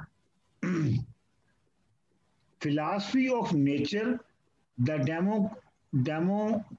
ਡੈਮੋਕ੍ਰਾਈਟਨ ਐਂਡ ਐਪੀਕੋਰੀਅਨਸ। ਡੈਮੋਕ੍ਰੇਟਸ ਤੇ ਐਪੀਕੋਰੀਅਨਸ ਦੇ ਫਲਸਫੇ ਦੇ ਦਰਮਿਆਨ ਜਿਹੜਾ ਫਰਕ ਹੈ ਉਹਦੇ ਉੱਤੇ ਉਹਨੇ PhD ਦਾ ਮਕਾਲਾ ਲਿਖਿਆ ਸੀ। ਅੱਛਾ, ਲੇਕਿਨ ਇਹ ਹੈ ਕਿ ਜਿਹੜੀ ਬਰਲਿਨ ਯੂਨੀਵਰਸਿਟੀ ਸੀ ਉਹਨੇ ਉਹਨੂੰ ਜਿਹੜੀ ਹੈ ਉਹ ਡਿਗਰੀ ਦੇਣ ਤੋਂ ਇਨਕਾਰ ਕਰ ਦਿੱਤਾ। ਤੇ ਉਹਨੇ ਫਿਰ ਇੱਕ ਹੋਰ ਯੂਨੀਵਰਸਿਟੀ ਜੀਨਾ, ਤੇ ਜੀਨਾ ਤੋਂ ਉਹਨੇ ਆਪਣਾ ਡਿਗਰੀ ਜਿਹੜੀ ਹੈ PhD ਦੀ ਉਹ ਲਈ। ਅੱਛਾ, ਇਹਦਾ ਇੱਕ ਬਹੁਤ ਹੀ ਲੰਗੋਟੀਆ ਯਾਰ ਸੀ, ਉਹਦਾ ਨਾਂ ਸੀ ਬਾਵਰ, ਜਿਹਦੇ ਨਾਲ ਇਹਨੇ ਮਿਲ ਕੇ ਇੱਕ ਰਸਾਲਾ ਕੱਢਣ ਦੀ ਵੀ ਕੋਸ਼ਿਸ਼ ਕੀਤੀ, ਪਰ ਉਹ ਰਸੂਲਾ ਇਹਨਾਂ ਕੋਲੋਂ ਨਿਕਲਿਆ ਨਹੀਂ। ਫਿਰ ਇਹ ਆਪਣਾ ਬਾਵਰ ਨੂੰ ਨਾਲ ਲੈ ਕੇ ਤੇ ਇਹ ਆਪਣਾ ਬਰਲਿਨ ਤੋਂ ਬੋਨ ਗਿਆ ਇੱਕ ਵਾਰੀ, ਜਿੱਥੇ ਡਰਿੰਕਿੰਗ ਕਲੱਬ ਦਾ ਮੈਂਬਰ ਹੁੰਦਾ ਸੀ। ਉੱਥੇ ਉਹਨਾਂ ਨੇ ਦੋਵਾਂ ਨੇ ਮਿਲ ਕੇ ਬੜੇ ਅਜੀਬ ਤਮਾਸ਼ੇ ਕੀਤੇ। ਮਤਲਬ ਇਹ ਹੈ ਕਿ ਇਹ ਉੱਥੇ ਜਾ ਕੇ ਤੇ ਸ਼ਰਾਬ ਵਿੱਚ ਟੁੰਨ ਹੋ ਗਏ, ਤੇ ਟੁੰਨ ਹੋ ਕੇ ਚਰਚ ਵਿੱਚ ਜਾ ਕੇ ਤੇ ਹਾਸਾ ਪਾਉਂਦੇ ਰਹੇ। ਫਿਰ ਦੋਵੇਂ ਖੋਤਿਆਂ ਤੇ ਚੜ੍ਹ ਕੇ ਤੇ ਗਲੀਆਂ ਵਿੱਚ ਫਿਰਦੇ ਰਹੇ ਨੰਗੇ ਹੋ ਕੇ। ਅੱਛਾ, ਮਾਰਕਸ ਜਿਹੜਾ ਹੈ ਇਹ ਆਪ ਪੜ੍ਹਾਉਣ ਦੇ ਯਾਨੀ ਟੀਚਿੰਗ ਦੇ ਪੇਸ਼ੇ ਵਿੱਚ ਜਾਣਾ ਚਾਹੁੰਦਾ ਸੀ, ਪਰ ਹਕੂਮਤ ਜਿਹੜੀ ਸੀ ਉਹ ਉਹਨੂੰ ਯੰਗ ਹਗੇਲੀਅਨ ਦੀ ਬੈਰੀ ਹੋ ਚੁੱਕੀ ਸੀ ਤੇ ਇਸ ਲਈ ਉਹਨੂੰ ਪੜਾਉਣ ਦੀ ਨੌਕਰੀ ਕਿਤੇ ਨਹੀਂ ਮਿਲ ਸਕਦੀ ਸੀਗੀ। ਇਸ ਲਈ ਉਹ 1842 ਵਿੱਚ ਜਾ ਕੇ ਤੇ ਉਹ ਸਾਫੀ ਬਣ ਗਿਆ ਤੇ ਇੱਕ ਇਨਕਲਾਬੀ ਅਖਬਾਰ ਵਿੱਚ ਲਿਖਣ ਲੱਗ ਪਿਆ ਤੇ ਆਪਣਾ ਲਿਖਣ ਇਹ ਹੈ ਕਿ ਇਹਦੀਆਂ ਤਹਿਰੀਰਾਂ ਜਿਹੜੀਆਂ ਸਨ, ਜਿਹੜੀਆਂ ਲਿਖਤਾਂ ਸਨ, ਉਹ ਇੰਨੀਆਂ ਜ਼ੋਰਦਾਰ ਹੁੰਦੀਆਂ ਸਨ ਕਿ ਉਹ ਹਕੂਮਤ ਨੇ ਪਹਿਲੀ ਵਾਰੀ ਅਖਬਾਰ ਦੇ ਉੱਤੇ ਪਾਬੰਦੀ ਲਾ ਦਿੱਤੀ ਕਿ ਤੁਸੀਂ ਆਪਣਾ ਹਰ ਸ਼ਮਾਰਾ ਜਿਹੜਾ ਰੋਜ਼ ਹੈ ਉਹ ਸਾਨੂੰ ਖਾ ਕੇ ਤੇ ਫੇਰ ਕੱਢਿਆ ਕਰੋ। ਤੇ ਫਿਰ 1843 ਵਿੱਚ 1843 ਵਿੱਚ ਰੂਸ ਦਾ ਜਿਹੜਾ ਜ਼ਾਰ ਸੀ ਨਿਕੋਲਸ ਅਵਲ, ਉਹਦੇ ਕਹਿਣ ਦੇ ਉੱਤੇ ਇਹ ਜਿਹੜਾ ਅਖਬਾਰ ਸੀ ਜਿਹਦੇ ਚ ਮਾਰਕਸ ਲਿਖਦਾ ਸੀ ਉਹ ਬੰਦ ਕਰ ਦਿੱਤਾ ਗਿਆ। ਤੇ ਫਿਰ ਮਾਰਕਸ ਜਿਹੜਾ ਹੈ ਉਹ ਇੱਕ ਹੋਰ ਇਨਕਲਾਬੀ ਅਖਬਾਰ ਦਾ ਐਡੀਟਰ ਹੋ ਗਿਆ ਜਿਹੜਾ ਫਰਾਂਸੀਸੀ ਤੇ ਜਰਮਨ ਇਨਕਲਾਬੀਆਂ ਨੂੰ ਲਾਗੇ ਨੇੜੇ ਕਰਨ ਦੀ ਕੋਸ਼ਿਸ਼ ਕਰ ਰਿਹਾ ਸੀ।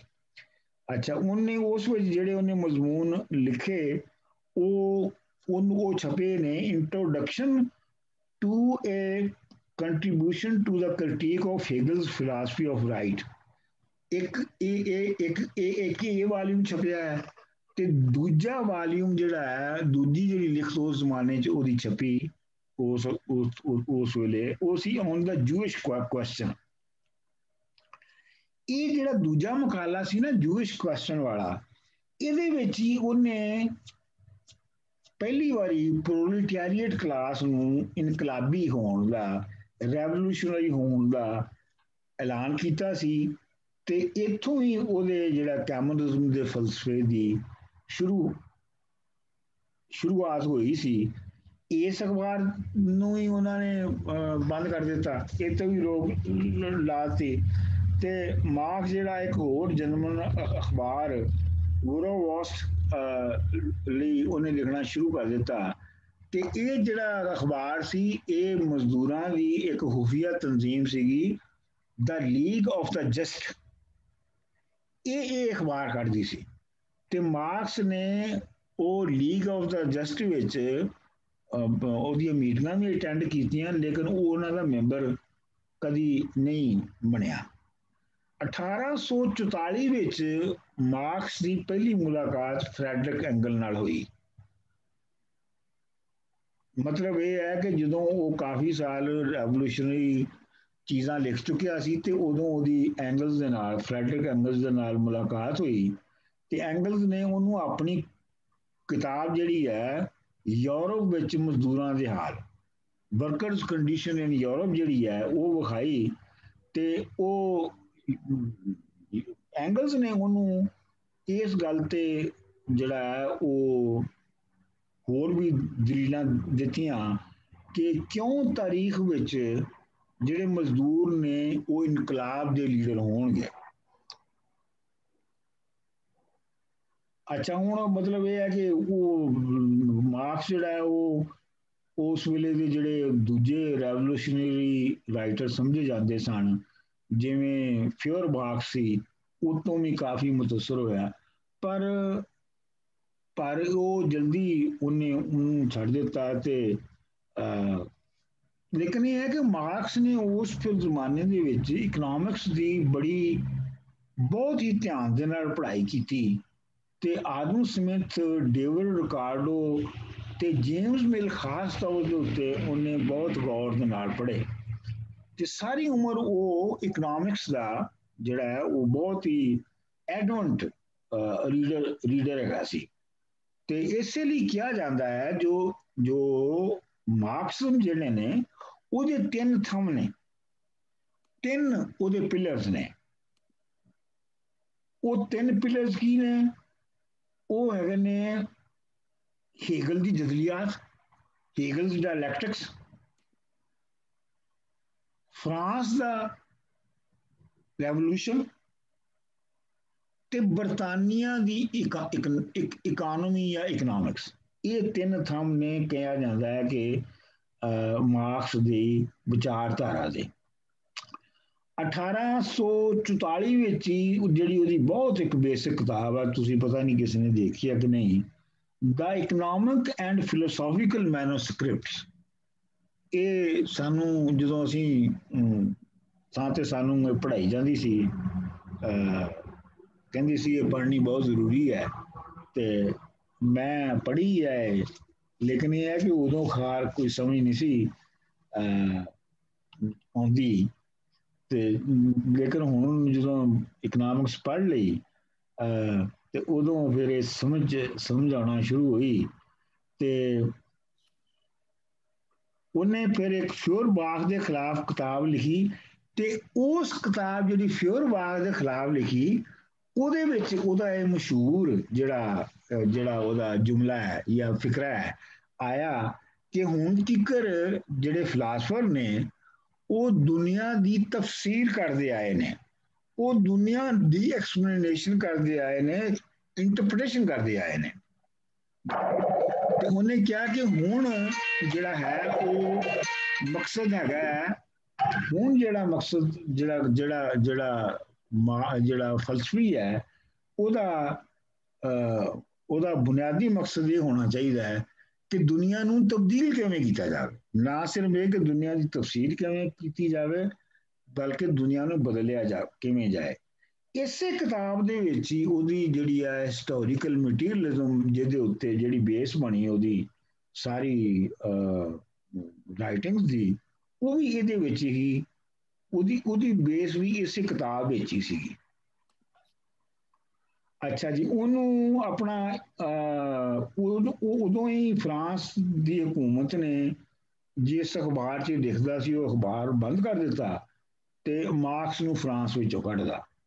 ਉਹ ਫਰਾਂਸ ਤੋਂ ਬਰਸਲ ਚਲਾ ਗਿਆ, ਤੇ ਬਰਸਲ ਜਦੋਂ ਗਿਆ ਤੇ ਉਹਨੂੰ ਇਸ ਸ਼ਰਤ ਦੇ ਉੱਤੇ ਰਹਿਣ ਦੀ ਆਜ਼ਾਦੀ, ਰਹਿਣ ਦੀ ਉਹਨੂੰ ਇਸ ਸ਼ਰਤ ਤੇ ਇਜਾਜ਼ਤ ਮਿਲੀ ਜੀ ਉਹ ਚਾਲੂ ਸਿਆਸਤ ਯਾਨੀ ਕਰੰਟ ਪੋਲਿਟਿਕਸ ਤੇ ਕੁਝ ਨਹੀਂ ਲਿਖੇਗਾ। ਉਹਨਾਂ ਜ਼ਮਾਨਿਆਂ ਦੇ ਵਿੱਚ ਜਿਹੜਾ ਐਂਗਲ ਦਾ ਉਹ ਵੀ ਇਹਦੇ ਕੋਲ ਬਰਸਲ ਦਾ ਆ ਗਿਆ, ਤੇ ਉਹਦੇ ਨਾਲ ਉਹਦੀ ਜਿਹੜੀ ਗਰਲਫ੍ਰੈਂਡ ਸੀਗੀ ਐਂਗਲਸ ਨੇ ਕਦੀ ਵਿਆਹ ਨਹੀਂ ਕੀਤਾ, ਤੇ ਉਹਦੀ ਸਾਰੀ ਉਮਰ ਇੱਕ ਹੀ ਔਰਤ ਨਾਲ ਰਿਹਾ ਜਿਹਦਾ ਨਾਂ ਸੀ ਮੈਰੀ ਬਰਨ, ਤੇ ਮੈਰੀ ਬਰਨ ਵੀ ਉਹਦੇ ਨਾਲ ਸੀਗੀ ਜਦੋਂ ਉਹ ਮਾਰਕਸ ਕੋਲ ਬਰਸਲ ਦਾ ਹੈ। ਤੇ ਮਾਰਕਸ ਤੇ ਐਂਗਲਸ ਨੇ ਉਸ ਤੋਂ ਬਾਅਦ ਮਿਲ ਕੇ ਬਰਤਾਨੀਆ ਦਾ ਦੌਰਾ ਕੀਤਾ, ਜਿਹਦੇ ਵਿੱਚ ਐਂਗਲਸ ਨੇ ਉਹਦੀ ਬਹੁਤ ਮਦਦ ਕੀਤੀ, ਕਿਉਂਕਿ ਐਂਗਲ ਉਸ ਤੋਂ ਪਹਿਲੇ 4 ਸਾਲ ਜਿਹੜਾ ਹੈ ਉਸ ਤੋਂ ਪਹਿਲੇ 4 ਸਾਲ ਪਹਿਲੇ ਉਹ ਮਾਨਚੈਸਟਰ ਵਿੱਚ ਰਹਿ ਚੁੱਕਿਆ ਸੀ। ਫਿਰ ਉਸ ਦੇ ਜਿਹੜੀ ਉੱਥੇ ਇਹਨਾਂ ਦੇ ਰਹੇ ਇਕੱਠੇ, ਤੇ ਉਹਦੀ ਨਤੀਜੇ ਦੇ ਤੌਰ ਦੇ ਉੱਤੇ ਜਿਹੜੀ ਇਹਨਾਂ ਦੀ ਪਹਿਲੀ ਨਜ਼ਰਿਆਤੀ ਮੁਕੰਮਲ ਕਿਤਾਬ ਆਈ ਜਰਮਨ ਆਈਡੀਆਲੋਜੀ, ਉਹ ਉਹਨਾਂ ਨੇ ਦੋਵਾਂ ਨੇ ਲਿਖੀ, ਜਿਹਦੇ ਵਿੱਚ ਕਿ ਪੂਰੇ ਫਲਸਫੇ ਨੂੰ ਇਹਨਾਂ ਨੇ ਕੈਪਚਰ ਕੀਤਾ ਸੀ ਜਰਮਨ ਆਈਡੀਆਲੋਜੀ ਦੇ ਵਿੱਚ। ਲੇਕਿਨ ਇਹ ਕਿਤਾਬ ਮਾਰਕਸ ਦੀ ਜ਼ਿੰਦਗੀ ਦੇ ਵਿੱਚ ਕਦੀ ਨਹੀਂ ਛਪੀ, ਇਹ ਸਭ ਤੋਂ ਪਹਿਲੇ 1932 ਵਿੱਚ ਜਾ ਕੇ ਕਿਤੇ ਛਪੀ। ਤੇ ਮਾਰਕਸ ਨੇ ਖਿਆਲੀ ਸੋਸ਼ਲਿਸਟਾਂ ਦੇ ਜਿਹੜੇ ਖਿਲਾਫ ਜਿਹੜੀ ਕਿਤਾਬ ਲਿਖੀ, ਉਸ ਦਾ ਨਾਮ ਸੀ ਦ ਪਾਵਰਟੀ ਆਫ ਫਿਲਾਸਫੀ। ਜਿਹੜੇ ਆਈਡੀਅਲਿਸਟ ਸੋਸ਼ਲਿਜ਼ਮ ਦੇ ਹਾਮੀ ਸਨ ਉਹਨਾਂ ਦੇ ਮੈਂ ਹੁਣ ਜਦੋਂ ਮਾਰਕਸ ਦੀ ਨਜ਼ਰੀਏ ਦੇ ਬਾਰੇ 'ਚ ਜਦੋਂ ਮੈਂ ਗੱਲ ਕਰਾਂਗਾ ਤੇ ਫਿਰ ਮੈਂ ਤੁਹਾਡੇ ਨਾਲ ਸਾਂਝਾ ਕਰਾਂਗਾ ਕਿ ਆਈਡੀਅਲਿਸਟ ਸੋਸ਼ਲਿਜ਼ਮ ਕੀ ਹੈ ਤੇ ਮਾਰਕਸ ਦਾ ਉਹਨਾਂ ਦੇ ਨਾਲ ਝਗੜਾ ਕੀ ਹੈ। ਮਾਰਕਸ ਨੂੰ ਜਿਹੜਾ ਉਹ ਬਰਸਲਜ਼ ਵਿੱਚ ਰਹਿੰਦਿਆਂ ਉਹ ਜਿਹੜੀ ਦੀ ਲੀਗ ਆਫ ਜਸਟ ਸੀ ਉਹਦੇ ਨਾਲ ਉਹਨੇ ਤਲਕ ਆਪਣਾ ਰੱਖਿਆ, ਤੇ ਲੇਕਿਨ ਇਹ ਇੱਕ ਤਰਮੀਮ ਨੂੰ ਕਹਿੰਦਾ ਰਿਹਾ ਕਿ ਉਹ ਖੁਫੀਆ ਕਾਰੀ ਛੱਡ ਕੇ ਤੇ ਖੁੱਲੀ ਸਿਆਸਤ ਕਰਨ, ਤੇ ਅਖੀਰ ਇਸ ਤਨਜ਼ੀਮ ਦੇ ਫਿਰ ਮਾਰਕਸ ਦੇ ਕਹਿਣ ਤੇ ਦ ਲੀਗ ਆਫ ਦ ਜਸਟ ਦੇ ਫਿਰ ਤੋਂ ਇਹਦਾ ਨਵਾਂ ਪ੍ਰਬੰਧ ਬਣਿਆ ਤੇ ਉਹਦਾ ਨਾਮ ਰੱਖਿਆ ਗਿਆ ਕਮਿਊਨਿਸਟ ਲੀਗ।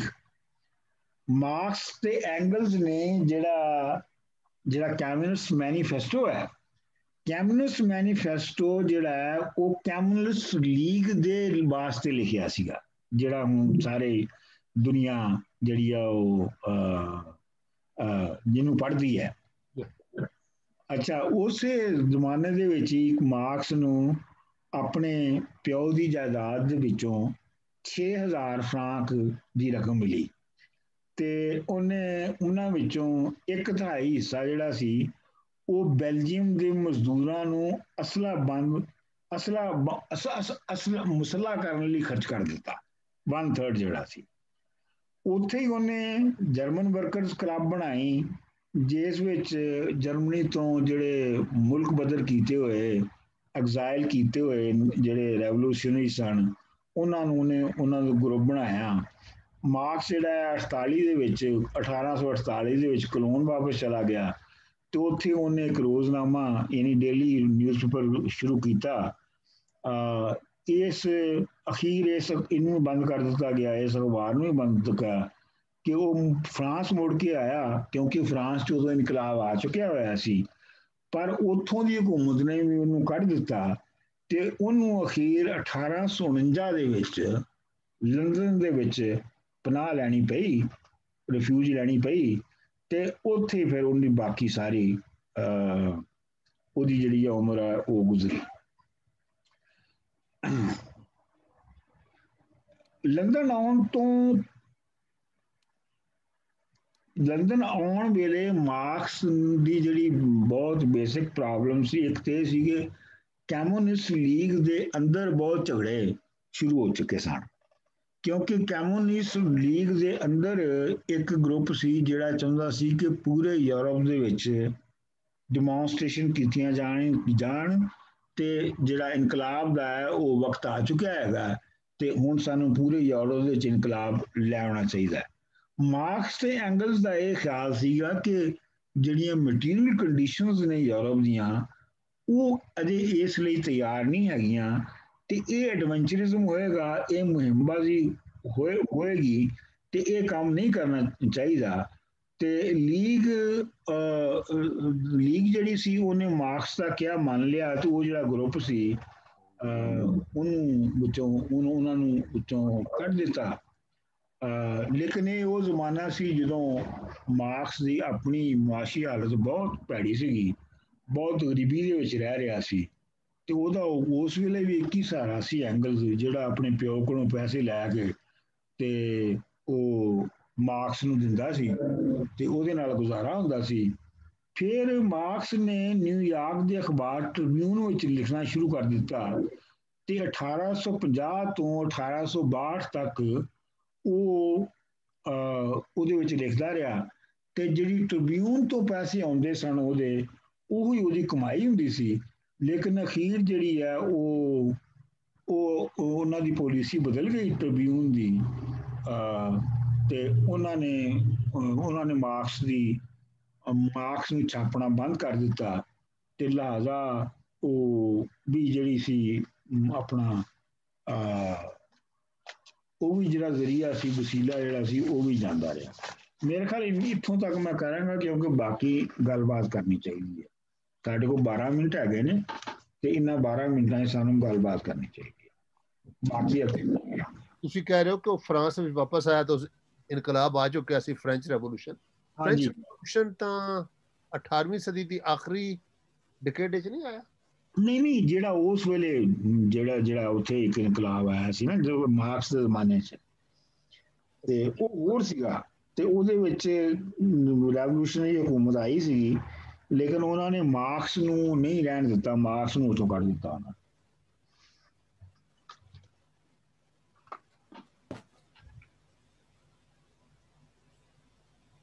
ਹਾਂਜੀ ਡਾਕਟਰ ਤੁਸੀਂ ਜੀ ਬੋਲੋ ਬੇਟਾ ਜੀ। ਤੁਸੀਂ ਅੱਗੇ ਦੱਸਿਆ ਕਿ ਜਦੋਂ ਕਰੰਸੀ ਆ ਗਈ ਉਸ ਵੇਲੇ ਇਹ ਪੈਦਾ ਹੋ ਗਈ ਲੋਕਾਂ ਕੋਲ ਕਿ ਉਹ ਹੁਣ ਜਮਾ ਕਰ ਸਕਦੇ ਸੀ, ਉਹਨੂੰ ਰੱਖ ਸਕਦੇ ਸੀ ਆਪਣੇ ਕੋਲ ਸਰਪਲਸ ਵੈਲਿਊ ਨੂੰ ਵੀ। ਤੇ ਜਿਹੜਾ ਕਲਾਸ ਸਿਸਟਮ ਹੈ ਉਹ ਉਸ ਵੇਲੇ ਪੈਦਾ ਹੋਇਆ ਜਾਂ ਕਲਾਸ ਸਿਸਟਮ ਉਸ ਤੋਂ ਪਹਿਲਾਂ ਵੀ ਹੈ ਸੀ ਜਦੋਂ ਬਾਰਟਰ ਸਿਸਟਮ ਸੀ? ਉਦੋਂ ਬੇਸਿਕਲੀ ਜਦੋਂ ਪਹਿਲੇ ਸੀ ਉਹ ਬੇਸਿਕਲੀ ਸਲੇਵਰੀ ਦਾ ਜ਼ਮਾਨਾ ਸੀ ਅੱਛਾ ਤੇ ਲੋਕੀ ਜਿਹੜੇ ਨੇ ਉਹ ਸਲੇਵਸ ਨੂੰ ਓਨ ਕਰਦੇ ਸਨ ਤੇ ਸਲੇਵਸ ਦੀ ਜਿਹੜੀ ਪੈਦਾਵਾਰ ਹੈ ਉਹ ਮੰਡੀਆਂ ਵਿੱਚ ਵਿਕਦੀ ਸੀਗੀ ਮਿਸਾਲ ਦੇ ਤੌਰ ਤੇ ਗ੍ਰੀਸ ਦੇ ਵਿੱਚ ਟੋਟਲ ਜਿਹੜੀ ਸਾਰੀ ਡਿਵੈਲਪਮੈਂਟ ਔਰ ਸਾਰੀ ਵਰਕਿੰਗ ਜਿਹੜੀ ਹੁੰਦੀ ਸੀ ਉਹ ਸਾਰੀ ਗੁਲਾਮ ਕਰਦੇ ਸਨ ਲੇਕਿਨ ਇਹ ਹੈ ਕਿ ਉਦੋਂ ਜਦੋਂ ਇਹ ਮੈਂ ਗੱਲ ਕਰ ਰਿਹਾ ਗ੍ਰੀਸ ਦੀ ਤੇ ਉਸ ਵੇਲੇ ਅਜੇ ਜਿਹੜੀ ਮਨੀ ਹੈ ਉਹਦੀ ਕੋਈ ਡਿਵੈਲਪਡ ਫਾਰਮ ਸਾਹਮਣੇ ਨਹੀਂ ਸੀ ਆਈ ਅਜੇ ਉਦੋਂ ਵੀ ਜਿਹੜੀ ਬੇਸਿਕ ਯੂਨਿਟ ਸੀ ਨਾ ਮਨੀ ਦਾ ਉਹ ਜੌਆਂ ਦੀ ਪੰਡ ਹੁੰਦੀ ਸੀ ਬਾਰਲੇ ਦੀ ਪੰਡ ਤੇ ਮਿਸਾਲ ਦੇ ਤੌਰ ਦੇ ਉੱਤੇ ਉਹ ਜਦੋਂ ਉਹਨੂੰ ਫੜ ਲਿਆ ਉਹਨੂੰ ਪਲੇਟੋ ਨੂੰ ਬਾਦਸ਼ਾਹ ਨੇ ਫੜ ਲਿਆ ਤੇ ਉਹਨੂੰ ਫਾਹੇ ਲਾਉਣ ਲੱਗਾ ਸੀ ਜਾਂ ਗੁਲਾਮੀ 'ਚ ਵੇਚਣ ਲੱਗਾ ਸੀ ਤੇ ਉਹਦੇ ਕਿਸੇ ਪਲੇਟੋ ਦੇ ਯਾਰ ਨੇ ਉਹਨੂੰ ਉਹਦੀ ਆਜ਼ਾਦੀ ਖਰੀਦਣ ਲਈ ਕਿੰਨੇ 100 ਬਾਰਲੇ ਦੀਆਂ ਪੰਡਾਂ ਦੀ ਰਕਮ ਦਿੱਤੀ ਇਹ ਜ਼ਿਕਰ ਆਉਂਦਾ ਹੈ ਸਭ ਤੋਂ ਪਹਿਲੀ ਜਿਹੜੀ ਮਨੀ ਦੀ ਫਾਰਮ ਸੀ ਉਹ ਬਾਰਲੇ ਸੀ ਫਿਰ ਮੁxtਲਿਫ ਚੀਜ਼ਾਂ ਹੁੰਦੀਆਂ ਰਹੀਆਂ ਸੋਨਾ ਚਾਂਦੀ ਮੱਝਾਂ ਗਾਵਾਂ ਤੇ ਮੁxtਲਿਫ ਥਾਵਾਂ ਤੇ ਫਿਰ ਪੇਪਰ ਕਰੰਸੀ ਆ ਗਈ ਯਾਨੀ ਮੈਟਲ ਕਰੰਸੀ ਆ ਗਈ ਫਿਰ ਮੈਟਲ ਕਰੰਸੀ ਜਗ੍ਹਾ ਦੇ ਉੱਤੇ ਪੇਪਰ ਕਰੰਸੀ ਆ ਗਈ ਲੇਕਿਨ ਮਨੀ ਦੇ ਪੈਦਾ ਹੋਣ ਦੇ ਨਾਲ ਸਰਪਲਸ ਵੈਲਿਊ ਨੂੰ ਅਕੂਮੂਲੇਟ ਕਰਨ ਦੀ ਸ਼ਕਤੀ ਪੈਦਾ ਹੋ ਗਈ ਔਰ ਉਹਦੇ ਨਾਲ ਕਲਾਸ ਸਿਸਟਮ ਜਿਹੜਾ ਸੀ ਉਹ ਮਜ਼ੀਦ ਅੱਗੇ ਵਧਿਆ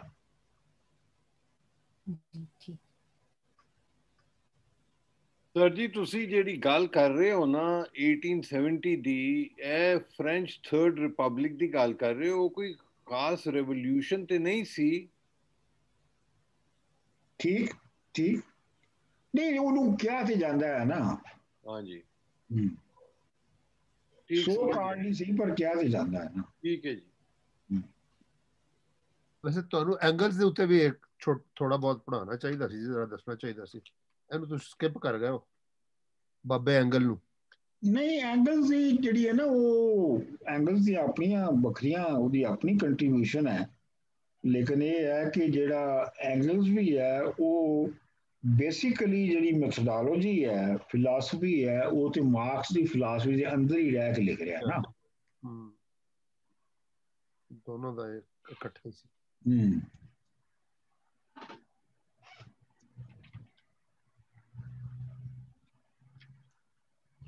ਹਾਂਜੀ ਠੀਕ ਹੈ ਜੀ ਫਿਰ ਹਾਂਜੀ ਜਸਪ੍ਰੀਤ ਜੀ ਤੁਸੀਂ ਅੱਜ ਤੇ ਸਮਝ ਆਈ ਹੈ ਨਾ ਸਾਰੀ